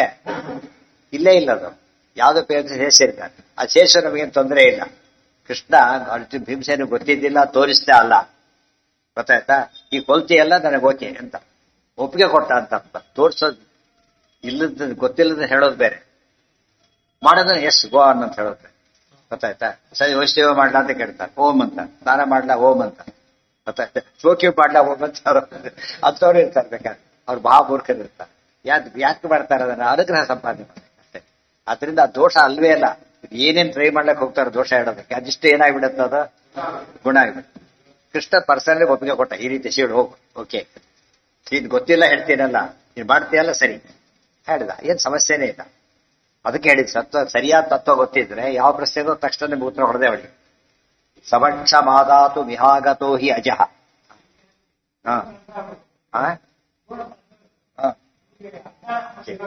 ಇಲ್ಲೇ ಅಂತ ಹೇಳಿ ಆಗಿದೆ ಅಲ್ಲಿ, ಅರ್ಥ ಹೆಸರು ಕೂಡ ಇಲ್ಲ ಅಂತ ಹೇಳಿ ಆಗಿದೆ. ಕೃಷ್ಣ ಯಾತಕ್ಕೆ ಹೇಳಿದ ಅಂತ ಹೇಳಿದ್ರೆ ಅನುಮತಿ ಕೊಟ್ಟ ಅಂತ ಈ ಮಾತು ಗೊತ್ತಾಯ್ತು. ಸಮಕ್ಷ ಮಾದಾತು ಮಿಹಾಗತೋ ಹಿ ಅಜಃ. ಇದ್ ಮಾತಿನ ಸ್ವಾರಸ್ಯ ಇನ್ನೊಂದೇನು ಗೊತ್ತಾಯ್ತು ಗೊತ್ತಾ? ಬಹಳ ಸರಿಯಾಗಿ ಯೋಚನೆ ಮಾಡಬೇಕು. ಭೀಮಸೇನ ದೇವರು ಕೊಟ್ಟಿದ್ದಲ್ಲ ಬಿಟ್ಟ ಸಾಕ್ಷಾತ್ ಸ್ವೀಕಾರ ಮಾಡ್ದ. ನಮಗೊಂದು ಗುಟ್ಟು ಗೊತ್ತಾಯ್ತು.